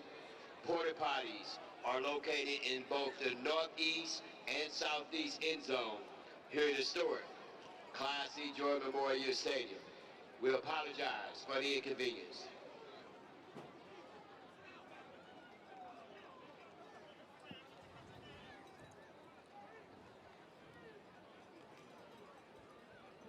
Well, IMG holds East St. Louis on 4th and goal at the 5. And then the Ascenders go 94 yards in 7 plays, taking 2:50 off the clock. And Trannard Roberts goes 67 for the touchdown. Yeah, and again, I just don't understand not kicking the field goal. And again, I get he's not a natural kicker, but for Darren Sunkett, you're not playing a team like IMG Academy, number 6 in the nation. Take the points and make it a 2-score game. And it looked like you were going to potentially get the stop for East St. Louis, but then, with the talent that they have, at some point it's going to break through, and Trannard Roberts, 67-yard touchdown, ties this baby up. Matt, it's also more curious given that Shanklin, remember on his PAT, there was the penalty. It was a 24-yard extra point. So it wasn't as if it was, it was a little bit farther back, as East St. Louis now going to try and rely on some of their tradition as the all-time winningest program in the state of Illinois. Look at some of those numbers. Remarkable. And it's hard to question things when you see records like that and state champions in 19 and 22 and ranked number 1 in Illinois here in 2024. But, when you're playing against a team like IMG, I think from there, take the points, go up 2 scores. First down for the Flyers as we're under 5 minutes left in the third. They're going to give it off to Martin. Has a gap, or rather Fresh Woods gets knocked around and picks up 4, maybe 5. And this is what worked for East St. Louis in the first half when they ran the ball. When they relied too much on the pass with Lions throwing the ball, that's when a lot of the drives started to stall. But when they ran the ball, and we talked about coming in, they're basically 50-50 balance. They had 20 touchdowns receiving coming into the game, 20 touchdowns rushing. That's when they've been at their best. So I like seeing get the ground game going again and open things up for the passing game. Well, Woods wasn't ready for that handoff, so Lyons has to take it himself, and he does a good job just to get a positive gain. He'll get 2, and 3rd and 3 is now upcoming. This was a broken play. Yeah, you're exactly right. Woods ran past the quarterback Lyons. Lyons put it out there and realized, Woods is in front of me. I got to tuck and run, and took what he could get, but still picked up positive yardage to make it a manageable 3rd down here. Boy, what a game. Defensive battle. A couple of big plays for each offense. The 21-yard touchdown by East St. Louis with 33 seconds left in the first half, and then the big run by Roberts of IMG a moment ago. 3rd and 3 for the Flyers. Pass right side, going down to take it, and a first down grab just across the 30-yard line. Sure hands by Ronnie Gomiller. Well, yeah, and the ball was tipped by his own teammate, Ermard Sharp. He thought that's where the ball was going. As you see right here, going up, tipping the ball, not realizing that he was trying to get the ball to Gomiller, but great concentration by Gomiller to be able to go down, get his hands underneath it, secure it, and pick up the first down. Yeah, and that ball was popping off his knee and all the rest before he was able to snare it. Fresh set of downs from the 30. Lions gonna throw left, and dangerous overthrow to Sharp, incomplete. It looked as if the ball slipped out of Lions' hands that time as Sharp was wide open, and not only did he miss the ball, just kind of floated, so very dangerous. And you see Lions there tapping himself on his chest saying, yeah, that was my bad. Is that easy throw right there? And not sure where he thought the wide receiver Sharp was going, but just an errant throw. Kendrick Lyons, the senior, 5'11", 170. He has thrown 17 touchdowns to 5 picks this year. And we'll see if Darren Sunkett wants to keep it in the air on 2nd and long. 4-man front for the Ascenders. And somebody moved early. Might have been IMG. We'll see. There have been 4 defensive offside penalties, but this time, false start on the Flyers. I think they got him for a delay of game on that one. You could hear a little bit from the crowd mic, the coaching staff saying, "Let's go, get it off," and then the whistle came in, and here it is.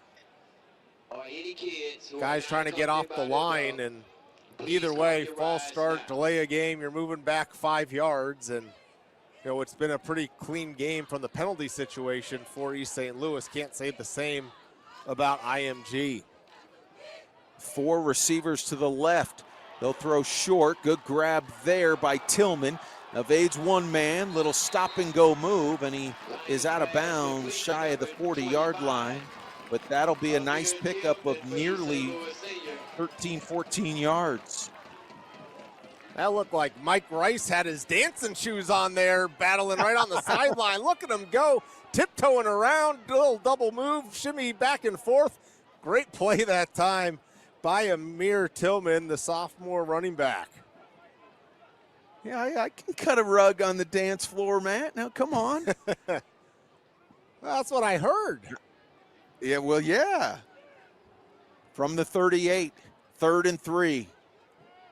To throw, Lions short, first down, keeping that hand down and getting a couple extra yards. LaRon Baker Jr., the sophomore, with his 18th catch of the year. He's 3rd on the club in that category. And once again, the Flyers convert and move the sticks to keep the drive going.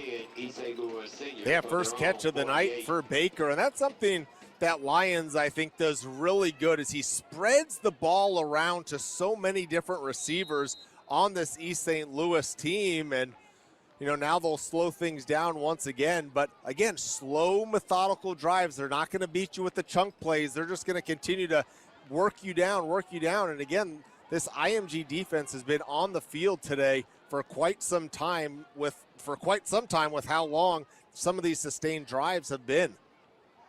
First down, keeper up the middle, got a seam, Lions to the 40, and gets smothered at the 39-yard line, and a penalty coming, presumably on Zach Fort, the defensive back. Yeah, they're going to get him for targeting that time, and great play fake that time from Lions, keeping it for himself right there, and cuts inside, had a huge hole, splits the defenders, and then right there, helmet to helmet, easy call for the official. Big hit by Zach Fort. Fort, another one of the prospects that'll be playing college football for coming out of the IMG program. Shot to the head, Fort, a junior. So the run was 13 yards into IMG territory. Fort, I think, is saying that the quarterback went low, and I couldn't have changed my trajectory. You'll see that a lot from defensive players, Matt. That they feel like offensive players can duck down or make a last-minute move, and then the defensive guy gets the penalty.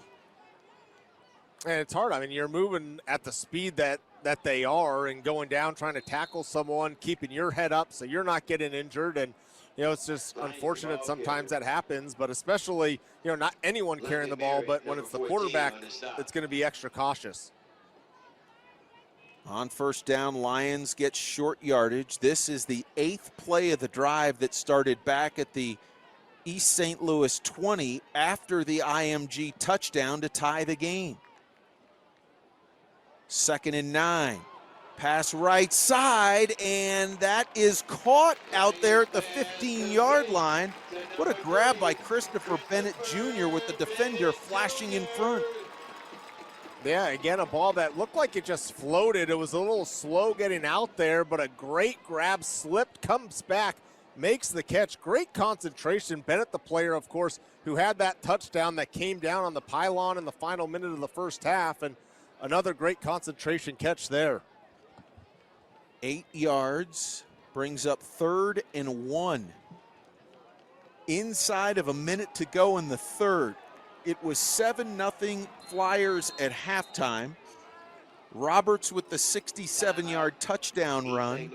And I think East St. Louis is going to be content to nope, there's a timeout called. I thought maybe they would be able to run the clock down, but Matt, they're going to discuss it.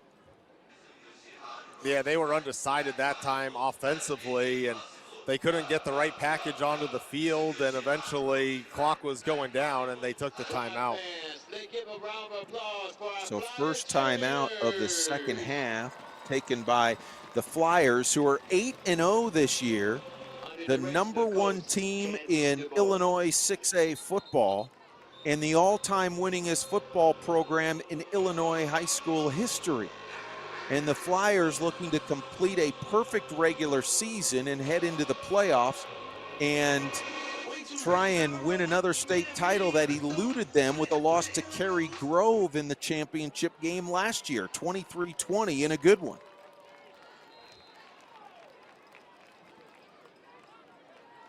So Lions comes out on 3rd and 1. Twin receivers to either side. Empty backfield. Low snap, back to throw, flushed, and he throws it away. He wanted Sharp in the left flat, but the pressure came from the opposite side. And again, interesting call on 3rd down and 1 that you empty the backfield, and especially the way that IMG's been able to put pressure on Lions. Why not run the football there? You've had a lot of success running the football up the middle, and on 3rd down and 1, you empty it out, try to throw the ball, and had absolutely nowhere to go with it. And now you put yourself, this is now the 4th time inside the red zone. They've already turned the ball over twice in there. They had the 1 touchdown before the end of the first half, and right here they need 1 yard to keep this drive alive, or they're turning it over 3 times inside the red zone. 4th down give. Tillman gets stuck by Fort and pulled backwards. The IMG defense says, not this time. And the Ascenders take over on downs. Yeah, great push from that defensive front. Elijah Pratt coming around the outside, as well as Zach Fort, who got called for the penalty, and just wrapping up the running back, throwing him down for another turnover on downs. How about a 10-play drive that covered 65 yards and took 4 minutes and 32 seconds off the clock, but no points. Still 7-7. IMG takes over late in this 3rd quarter. They'll stack receivers to the bottom. Hawkins, lost the snap, and he'll just cover up at the 12-yard line and a loss of 4. That was nearly a colossal disaster. And you see that time Hawkins telling his center the ball was low into the outside, and fortunate to fall on it. We've seen a couple near fumbles in the backfield, as that'll take us to the end of the 3rd quarter. Nothing decided at Clyde Jordan Stadium in East St. Louis, Illinois. #6 IMG and East St. Louis knotted up at 7. It's high school football on Flow Sports.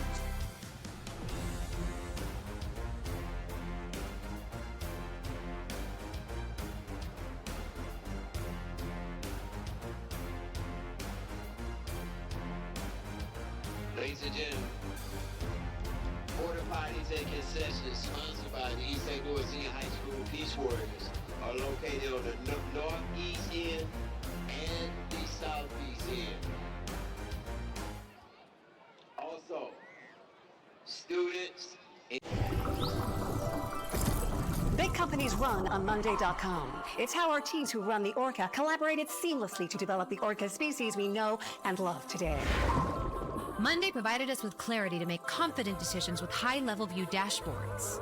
Especially with the audio selection project.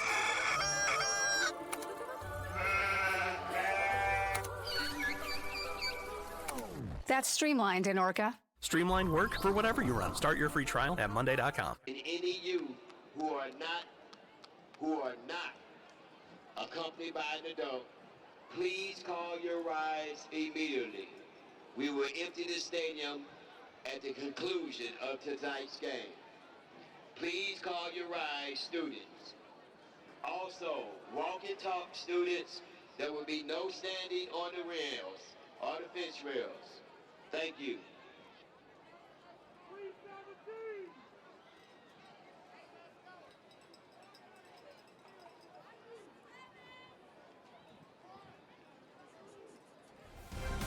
Red and Harriet Scott statue at the St. Louis courthouse, or at the old courthouse, they should say, in downtown St. Louis. A lot of history in this part of the country. East St. Louis High School, just across the Mississippi, about 6 miles from downtown. On to the fourth quarter. Mike Rice and Matt Goldstein with you as it is 2nd and 14. And now Hawkins will throw deep down the middle and incomplete through the hands of the intended receiver around midfield.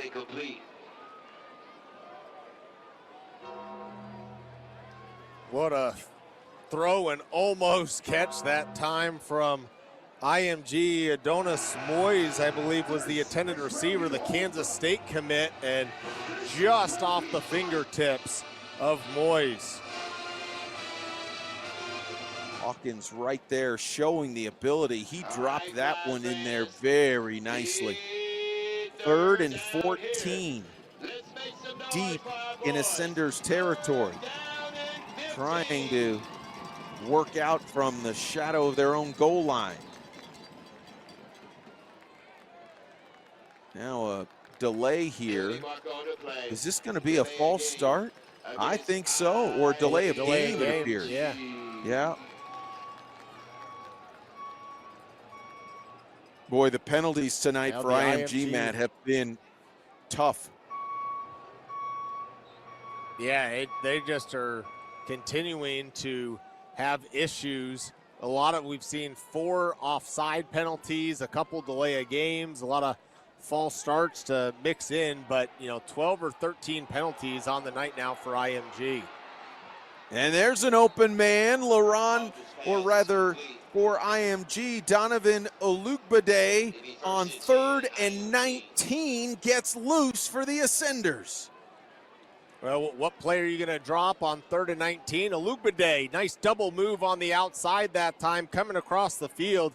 And again, Hawkins puts it right in the breadbasket. Perfect throw from the senior quarterback. 34 yards and a first down. Here's a give as they go back to the run. Here's Roberts to the outside, down the sideline, and knocked out of bounds by Taylor. And a flag down as well. Coming back. And another one on IMG. Holding against IMG.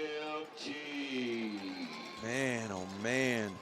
It has been rough sledding in the penalty department for IMG tonight. Might have been there at the top. It was tough to tell. Yeah, I believe it was Caden Strayhorn, the Michigan commit, senior, that got called for the holding. IMG 5-1 this year, losing the opener in Draper, Utah to Corner Canyon, a nationally ranked program, 35-34.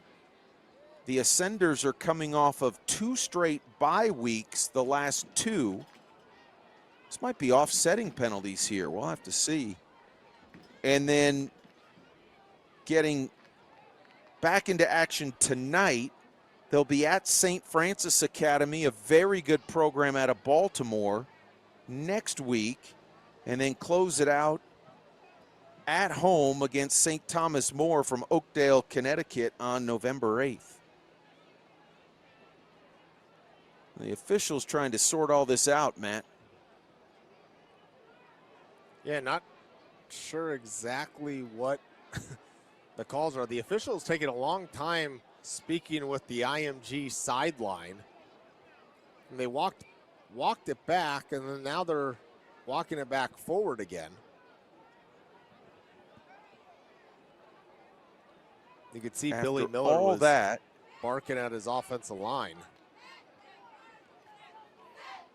so after all that, it goes to the 46, and it becomes 1st and 5. 1st and 5 by IMG from their own 46. IMG, despite all the penalties, ties it in the 3rd quarter, and now on a drive to try and take its first lead of the night. Hawkins to throw. Rush comes, steps up, bounces left, squares up, throws deep, and it is batted down around the 15-yard line. Quincy Minor got the right hand on it. And another flag. Of course. Par for the course, and I believe I saw the officials say illegal man downfield. And, you know, sometimes when the quarterback's scrambling around for as long as he was, as Hawkins was trying to create something with his legs, create time for his receivers to get open, that the offensive line just starts to drift downfield a bit, and that's what I believe the call is, and it'll come back another 5 yards. So another penalty. Matt, actually offsetting penalties. Offset. Replay it down. The official, the referee there, Bobby Cole, pointed towards the defense. Maybe he had, but he seemed to indicate an illegal shift, which would not be a penalty against the D. It was 1st and 5. It stays 1st and 5, so there was some kind of infraction on East St. Louis. IMG. Tyler Hawkins gets the snap. Roberts to the boundary side, and he gets shoved out by Matt's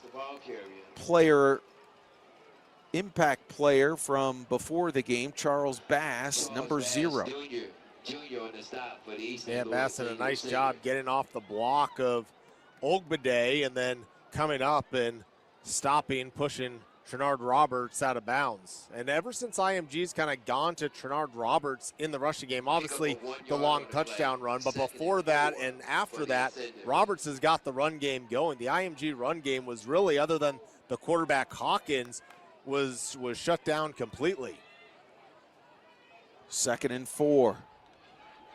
Roberts straight ahead, 1st down and a little bit more as he finally gets turned back at the 46 of East St. Louis, but a good gain straight ahead, 7 yards. And Matt, that's just good old north-south running, as they say. Yeah, I mean, a good size sophomore running back, Roberts, and, you know, he hits the hole hard. As we get a look right here, not much of a hole, but enough for Roberts to slip through and get a nice gain.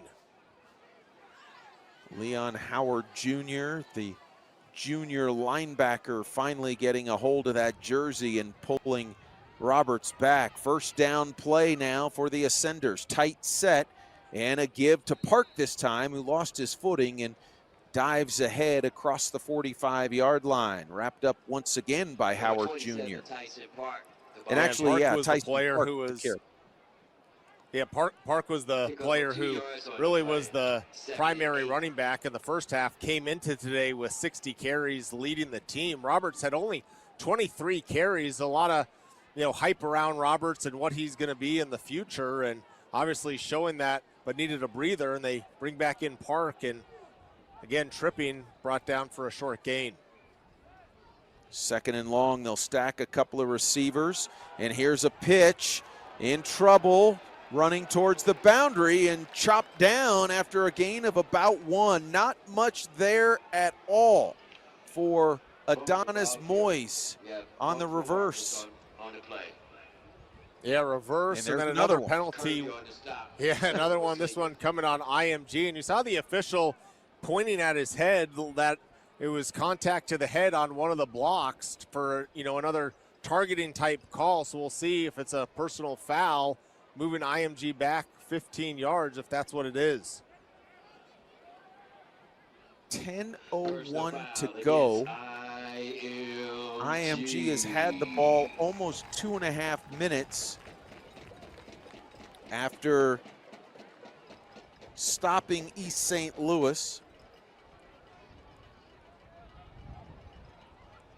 Oh, yeah. The offensive lineman that came back into the picture trying to set up the block definitely hit the East St. Louis player in the head. Good call from the officials. Second personal foul penalty on IMG like that. Appeared to be Caden Strayhorn, but now IMG is all the way back to the 41.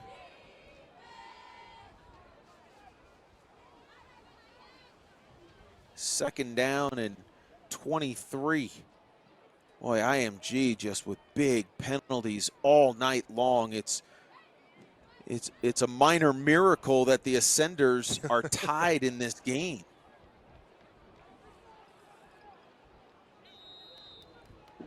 Trips to the wide side for Hawkins. Looks left, breaks one tackle, but not the second. Brought down back beyond the 40-yard line. Caleb Brown finally polished him off.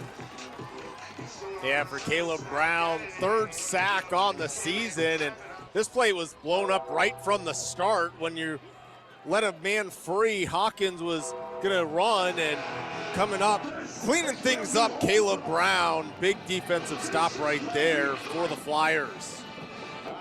6'1", 235, just a sophomore. And now it's 3rd and 25. Well, they converted 3rd and 19 earlier on the drive. Trips again to the wide side.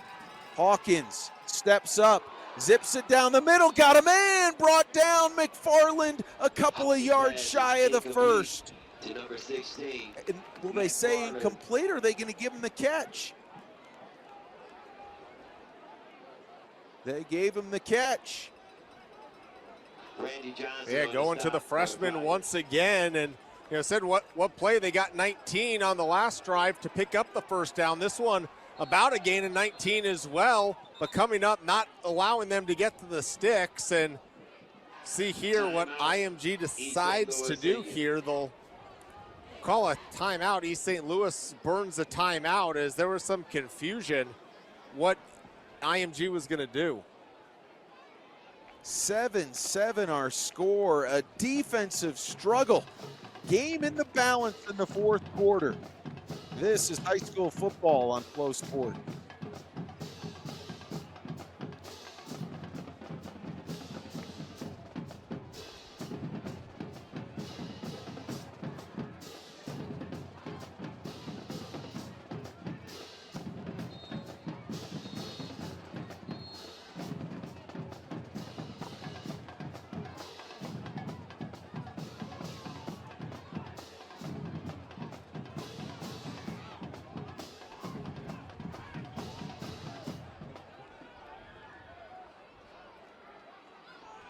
Set the punt. 4th and 3, IMG at the Flyers 39. 10th play of the drive, which started back at the 16-yard line, and they're going to punt it away here. Oh, a flinch. No flag.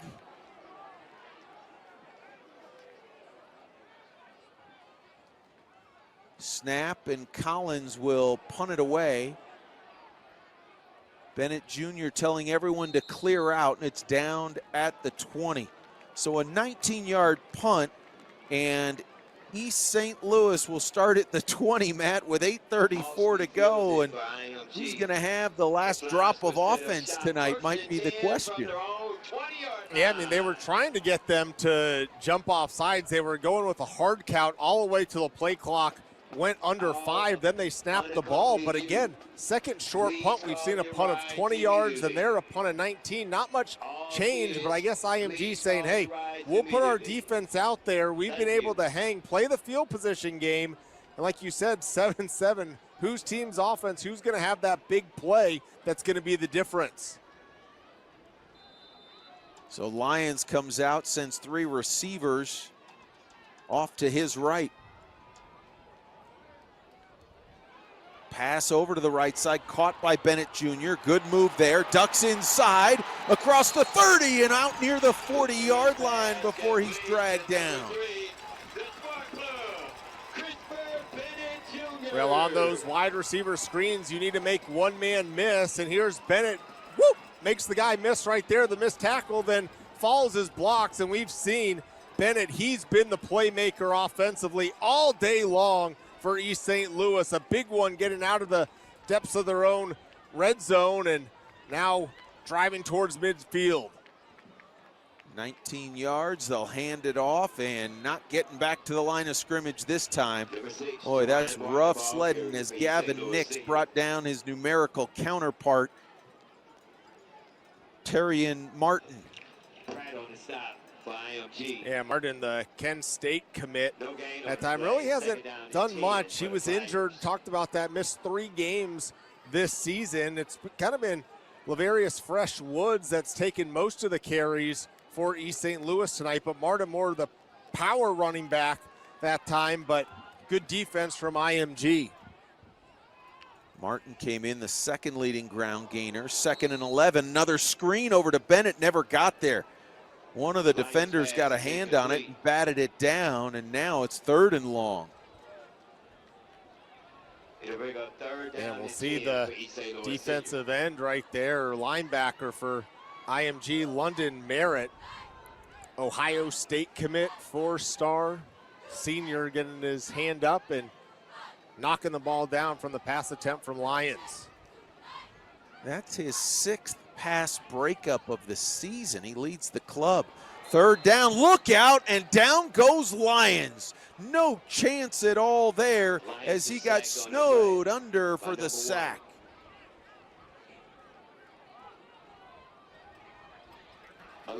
Well, coming on the blitz that time and going untouched was Chuck Roberts, the sophomore out of Los Angeles, number 4 player in the state of Florida, 4-star, and looks like he has a cast on his arm. Couldn't wrap up and grab, just kind of clubbed and brought him down, but a great play call defensively that time, bringing some pressure and forcing East St. Louis to have to punt the football. And the punt goes off the side of the foot of Reese Shanklin, and it will roll out somewhere around, it'll be at the 39-yard line. So bit of a tough punt there, 23 yards, no return. And now IMG with 6:38 to go has pretty good field position in a tie game. Yeah, and that's what IMG wanted to do, punting the football, putting the faith in their defense that we're going to play the field position game, get a good stop from our defense. We know that East St. Louis really doesn't have a traditional kicker / punter and a short punt, and now they have decent field position, 6:38 to go. Each team with a touchdown. 3-man front on 1st down, and now they'll send 5 on a running play and nothing doing at all. Boy, good pressure up the middle. Mike Taylor there, number 20, got the first hit on Donovan Johnson. He's headed to Michigan. Hey, you got guys going all over the place, and Mike Taylor, as you mentioned, Elmo Gilliam coming in as well to clean him up, but a nice job of stopping the run. That's where IMG, when they've been able to run the ball in between the tackles, has been able to have their most success on the day. Picked up a yard, 2nd down. Here comes 4. Hawkins in trouble. Scrambles right, dips to the outside and gets out of bounds at the 44-yard line. He picks up 4. Yeah, Hawkins just so elusive that time. It's such an athlete. You can see the pressure comes, and he tries to go up the middle, nowhere to go, gets to the outside and uses his speed, cuts up field, picks up 5 yards, and now you give yourself a fighter's chance here at 3rd down and 4 or 5. Inside of 6 minutes to go. IMG with the only score in this second half, a 67-yard touchdown run by Roberts. From the 44, Hawkins with time, all night to throw, pass through the hands and incomplete over there on the right side. I think he wanted Judah Lancaster, the sophomore, and it'll bring up 4th down. Yeah, you're right, and a little teammate jarring right there. You can see he was checking down, was trying to get the ball out to the running back that time and had to check to his next option, which was Judah Lancaster, the tight end. First time he's been targeted and incomplete, and now IMG will punt. really have to punt here from the 44. Oh, and one of the up men may have touched it, and he pounces on it at the 20, which worked out okay, although it was a little bit dicey there for a moment. Quincy Minor fell on the football, and it will be a punt of 35 yards and no return. Yeah, it looked as if it hit Minor's leg or was very close, and not wanting to take a chance and put the call in the hands of the officials, so he goes down and grabs it. So could have been disaster, but ends up being East St. Louis ball. Good overtime being the offing. 5:38 to go. 7-7 game. Fresh Woods, the leading ground gainer in the backfield with the quarterback, the senior Kendrick Lyons. To the wide side, 3 receivers.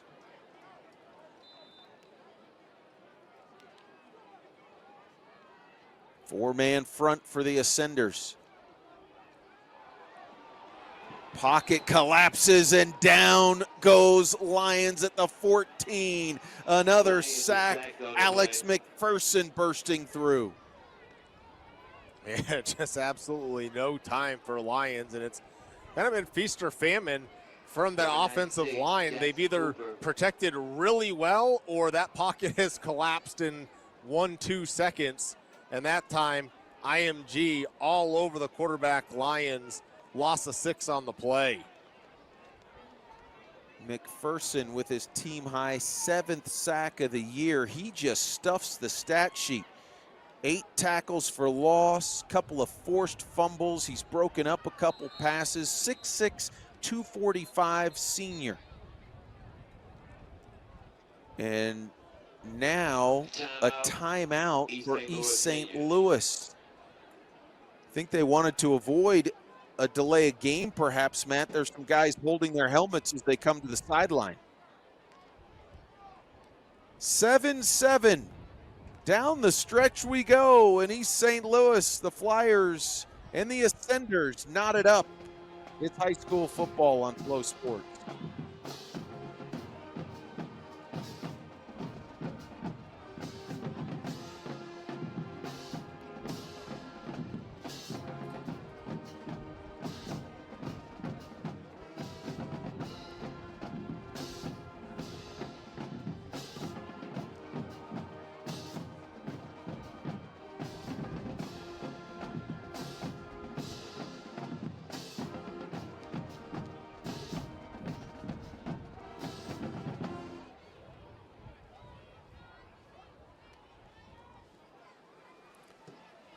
.448 to go. 2nd and 17 for the Flyers.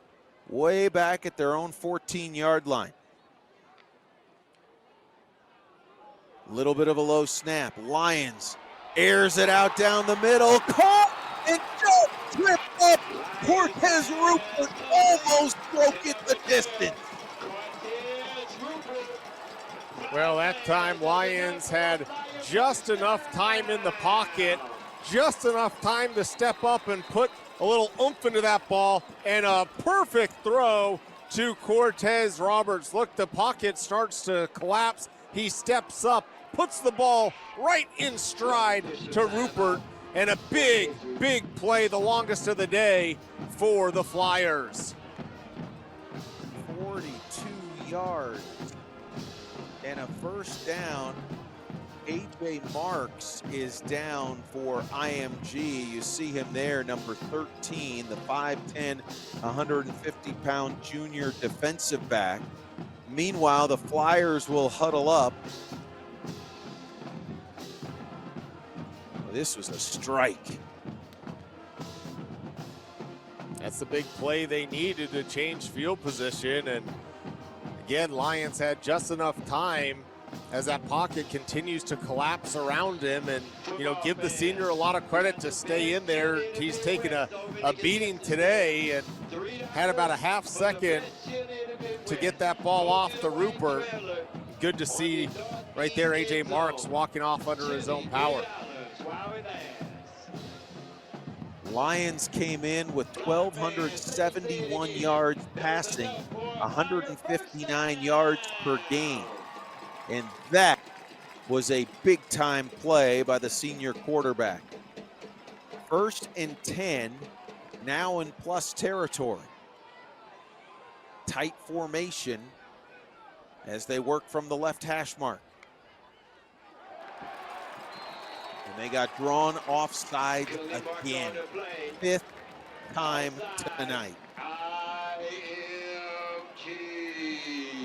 I mean, it's unbelievable. I mean, again, the offensive linemen definitely stand up and give a little bit of a twist. So, you know, you feel for the defensive line that time. That time it wasn't as much, but just jumping, and you can see the frustration from the Ascenders, knowing for the 5th time, like Mike said, jumping off sides, giving 5 free yards to the Flyers. 1st and 5. Well, they nearly got him again.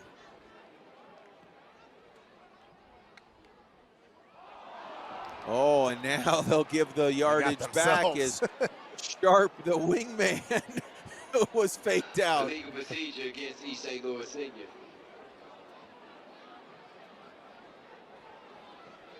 How about we just snap the football?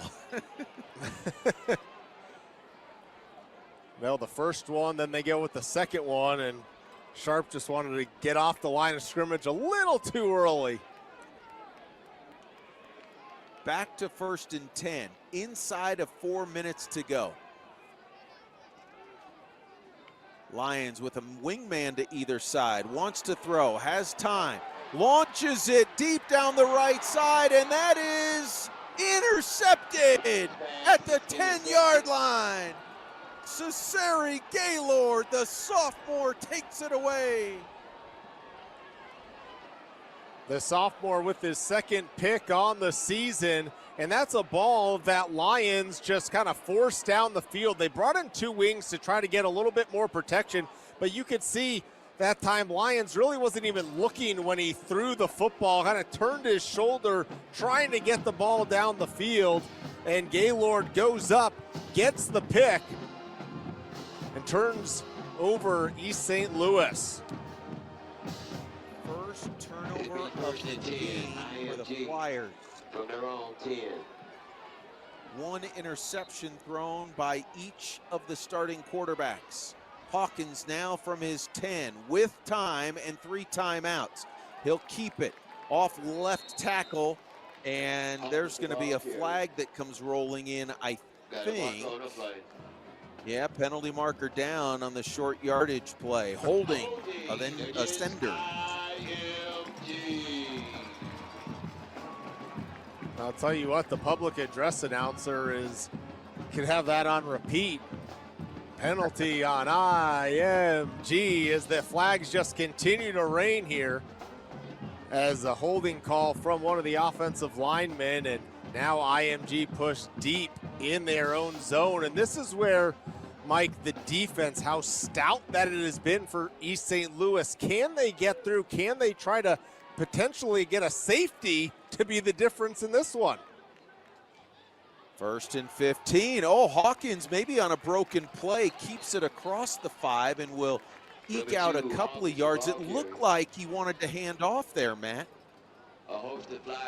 Yeah, I think he had the option on that play to either hand it or go. And we saw a play similar to that earlier in the game. Remember, Hawkins went back and then came forward, almost went back and ran into a safety. That time wasn't taking a chance as the running back went past him. Like you said, a broken play, running back went past him and he had to take off and run, but a nice heady play that time for the senior Hawkins. 2nd down, a dozen to go. Back inside the 10. Hawkins throws it to the right side. McFarland across the 15, pushing hard, dragging defenders out of bounds, and a 1st down for the freshman. To McFarland. Well, how good has Eric McFarland been tonight? Came into the game with only 13 catches on the season. believe he has 5 or 6 today. Could have been more with penalties, bringing some back, but also showing some strength. What looked like he was going to be brought down short, dragging defenders with him to pick up the first down. 14 yards, 2 minutes to go, tie game. Hawkins to the right side has a Luke Bidet, and he's out of bounds as he got pushed out by Bass out at the 28-yard line and a 6-yard pickup.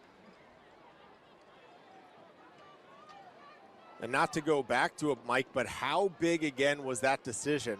Ball on the 5-yard line going in. Instead of just taking the 3 points to put yourself up 10-0 at that point, you go for it and you don't get it. And it keeps it a one-possession game, and that gave momentum to IMG, and that's when Trenard Roberts busted the run 2 plays later for the touchdown, and now IMG with an opportunity under 2 minutes to go to try to put themselves in a situation to either kick a field goal or score a touchdown to win it. Again, a Luke Bidet with a short catch, but it will be good enough for a first down. As Hawkins and a Luke Bidet teaming up the last 2 snaps. This one to the 35-yard line. Gain of 7. 1st and 10. Hawkins again looking. Hawkins standing in there, and the pass batted down at the line of scrimmage, incomplete. Yeah, Caleb Brown batting that ball down, and Hawkins is actually fortunate that that Brown batted that ball down. As you watch downfield, you'll see 2 defenders would have been in front of the receiver that ball wasn't intended for. That ball more than likely was going to be intercepted. It would have been East St. Louis ball around midfield. High snap brought down by Hawkins on 2nd and 10. Flares it out to McFarland. Breaks loose, but then 3 Flyers swallow him up way back at the 31. Well, and the high snap allowed Quincy Minor, the safety, to come up and hit Eric McFarland. As you can see, trying to get the ball to McFarland, and there you go. Minor comes up to make the initial hit, and they bring him down. But remember, Mike, East St. Louis, they had to call 2 timeouts in the 3rd quarter. Then they weren't decisive, had to burn their last timeout. So right now, IMG can just continue to run clock off if they don't feel that they're going to be able to get the ball down and take their chances in overtime. 3rd and 15 for the Flyers, or rather for the Ascenders, who use a timeout of their own, their first this half. Inside of a minute to go, tied at 7, IMG with a 3rd and long. And you document perfectly, IMG, because of the down and distance right now, really has to think about burning clock along with trying to get that first down. Right, I mean, you can, again, if you don't think you're going to have an opportunity right here to score points, and you say, hey, we like our chances going to overtime with 52 seconds to go. East St. Louis can't stop the clock, so you could just run the football. Let's say that takes 3-4 seconds off the clock, then a 40-second play clock. You take it all the way down, either call your second or third timeout, and then punt the ball with 6 seconds to go and go to overtime. So right now, IMG really controls what's going to happen here, but you know, we've seen them be aggressive all game long. Really, both teams be aggressive. From the 31, 3rd and 15. 3-man front. This will be Hawkins on a design scramble to the right, stay in bounds. He goes flying out near the original line of scrimmage, the 36, and gains 5. A little scuffling there at the end of the play. And because that play took so long and he ran outside, there was 39 seconds. IMG's not going to have to snap the ball. East St. Louis can't force them to punt the ball here on 4th down. So, Mike, we are going to have overtime.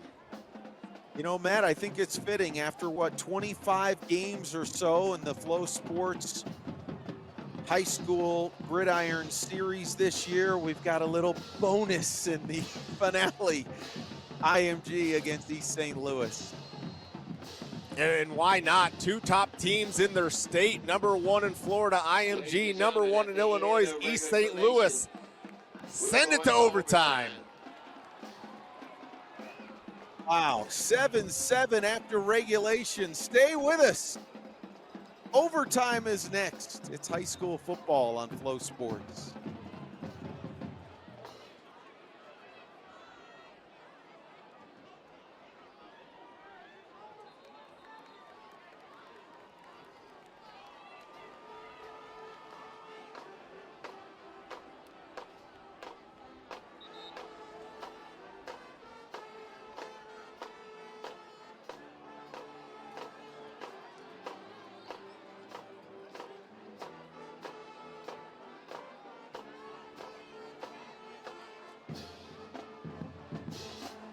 Fourth down and 9 with 1 second remaining on the clock.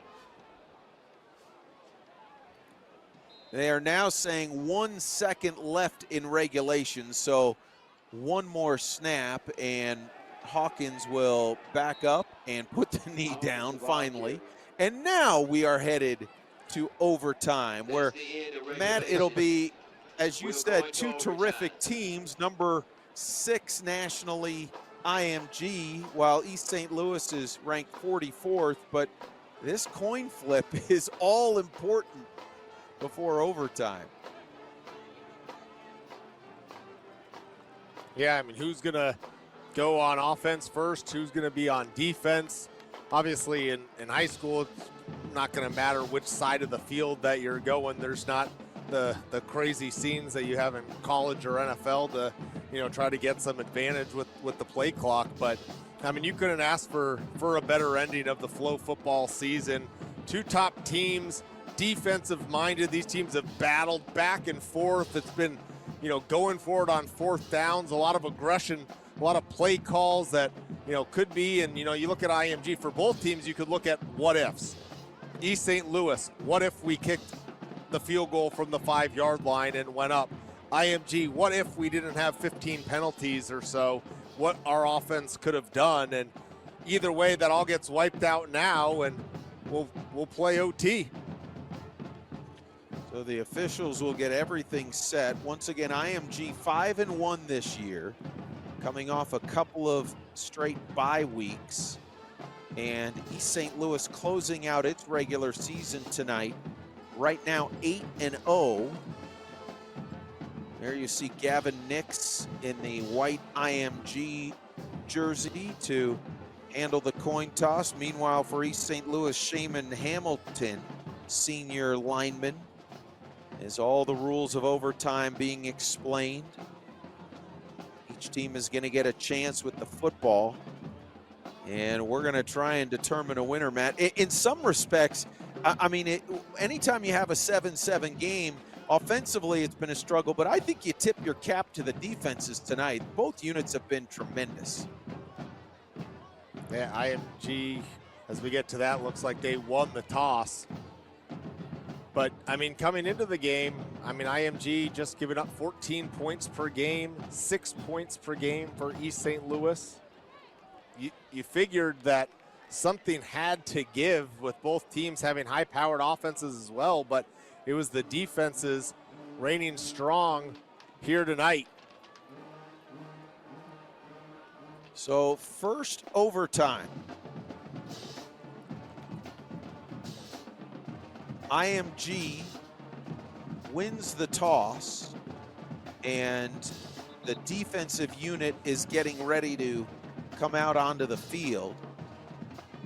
So Kendrick Lyons and the Flyers will have the opportunity to break this 7-7 tie and start overtime in a positive manner.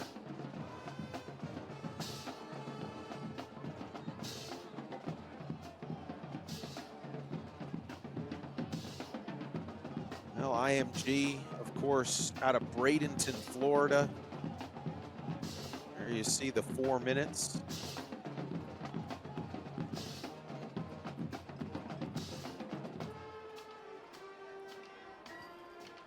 With so much on the line, and I mean, you think of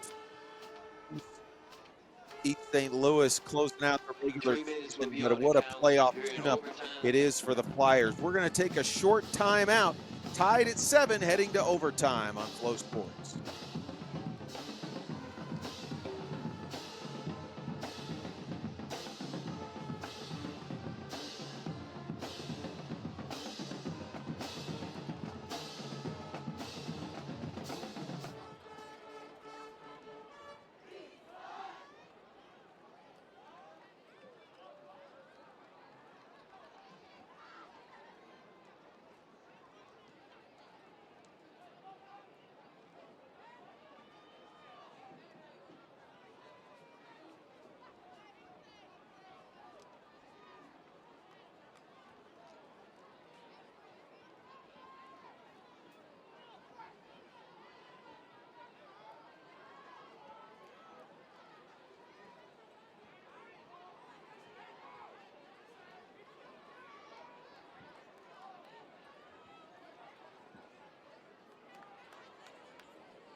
Overtime in East St. Louis. The Flyers with the first crack at the football from the 10-yard line.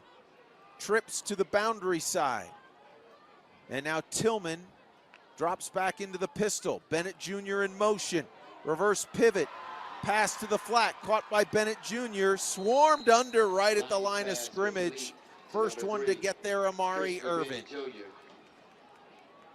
Yeah, trying to get the ball into Christopher Bennett Jr.'s hands. He's been the big playmaker. He scored the touchdown, also had a couple big catches that time as they'll roll out Kendrick and he'll throw the ball out there, but up high, and a nice job of pursuing the ball from that IMG defense, bringing him down for no gain. Tillman again, the running back on 2nd down and goal. Fires to the left side, that is caught! Touchdown, Ron Miller and the Flyers. They take the lead in overtime, 13-7. Well, you could see the space on the outside that ball was going to be there if it was thrown accurately by Kendrick Lyons. And was it ever? Probably one of his best throws of the game. A great route by Ronnie Miller. You can see right there working the outside, the separation, and throwing the ball in stride, stretching over the goal line to get into the end zone for the touchdown. Working against senior Elijah Pratt. Miller with his 7th touchdown catch of the season, number 19 in the touchdown pass department for Lions. Shanklin to try the PAT, a 20-yarder. And that is blocked, and that is no good. 13-7, our score. Now IMG will get a shot from 10. IMG is sender 7. Well, the snap was a little high and took long, but look at that pressure. Look at the push from that defensive front, being able to get near the kicker, Shanklin, and get in his hands on it. I believe was Cameron McHaney of IMG, and that point looms big here as IMG has an opportunity to score a touchdown and an extra point away from holding off the upset from East St. Louis.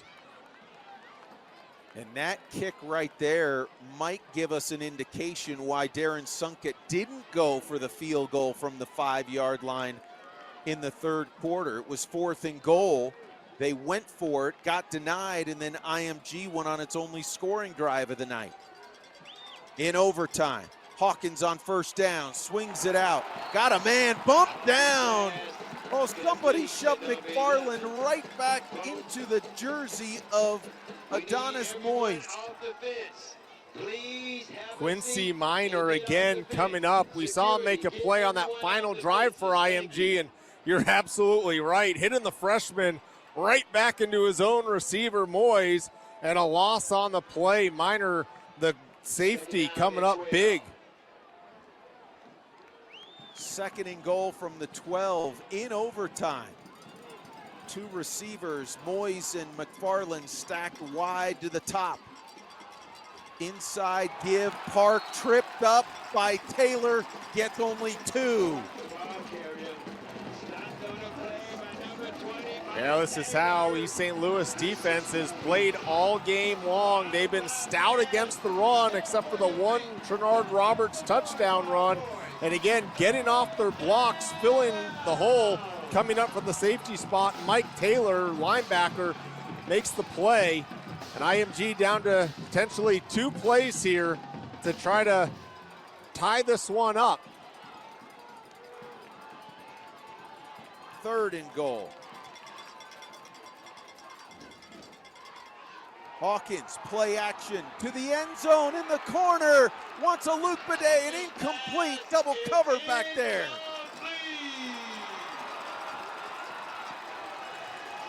Yeah, trying to get the ball on the fade to a Luke Bidet, and you said it exactly right. The safety coming over and giving help. It was a nice throw by Hawkins. That's the place that you want to throw it, that your receiver is going to go up and get the football. Nice coverage, and now IMG will burn a timeout as they are down to their final play. They need to get into the end zone here. Makai Mixon and Charles Bass, the defensive duo on that play. And Matt, it was tough because Olukbade seemed to have a little step, but he just didn't have enough real estate in the back of the end zone.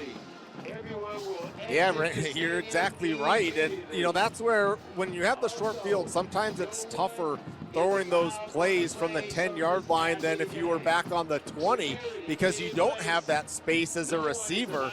And the quarterback, Hawkins, had time in the pocket and lofted it up there, but the back of the end zone loomed, double coverage, incomplete pass, and here's the game. Fourth and goal from the 10.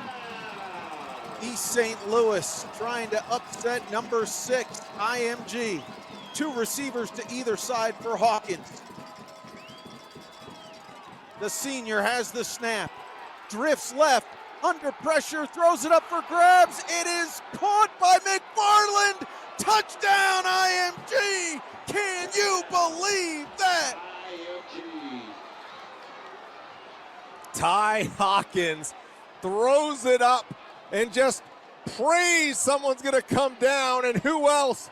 Eric McFarland having the game of his career, the freshman, as Hawkins just throws it up for grabs, sliding down, just getting his hands under it. The officials both there, both confirm touchdown, and IMG an extra point away here from walking off in East St. Louis. Joseph Collins to try the PAT out of the hold of Jake Caniglio. This to win it in overtime. On the way. Good! The Ascenders get it done. IMG holds off East St. Louis and fly out of town with a W. 14-13 in overtime. Joseph Collins wraps it up, drilling the extra point, and IMG survives to win by 1. Matt, what a fitting way to close out our high school gridiron series on Flow Sports. Both teams fought valiantly, and in the end, IMG wins by the narrowest of margins.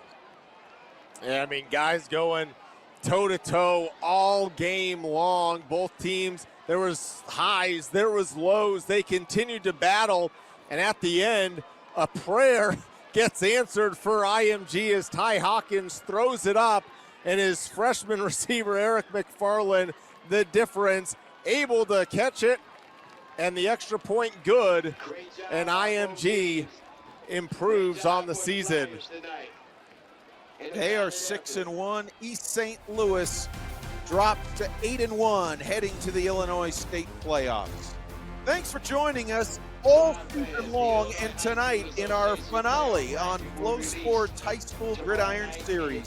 For Matt Goldstein and our entire Flow Sports production team, I'm Mike Rice saying good night from East St. Louis, Illinois. The final score in overtime, IMG by a whisker, 14-13 over East St. Louis. Thanks for watching. This has been a presentation of Flow Sports. We'd like to thank everyone for coming out.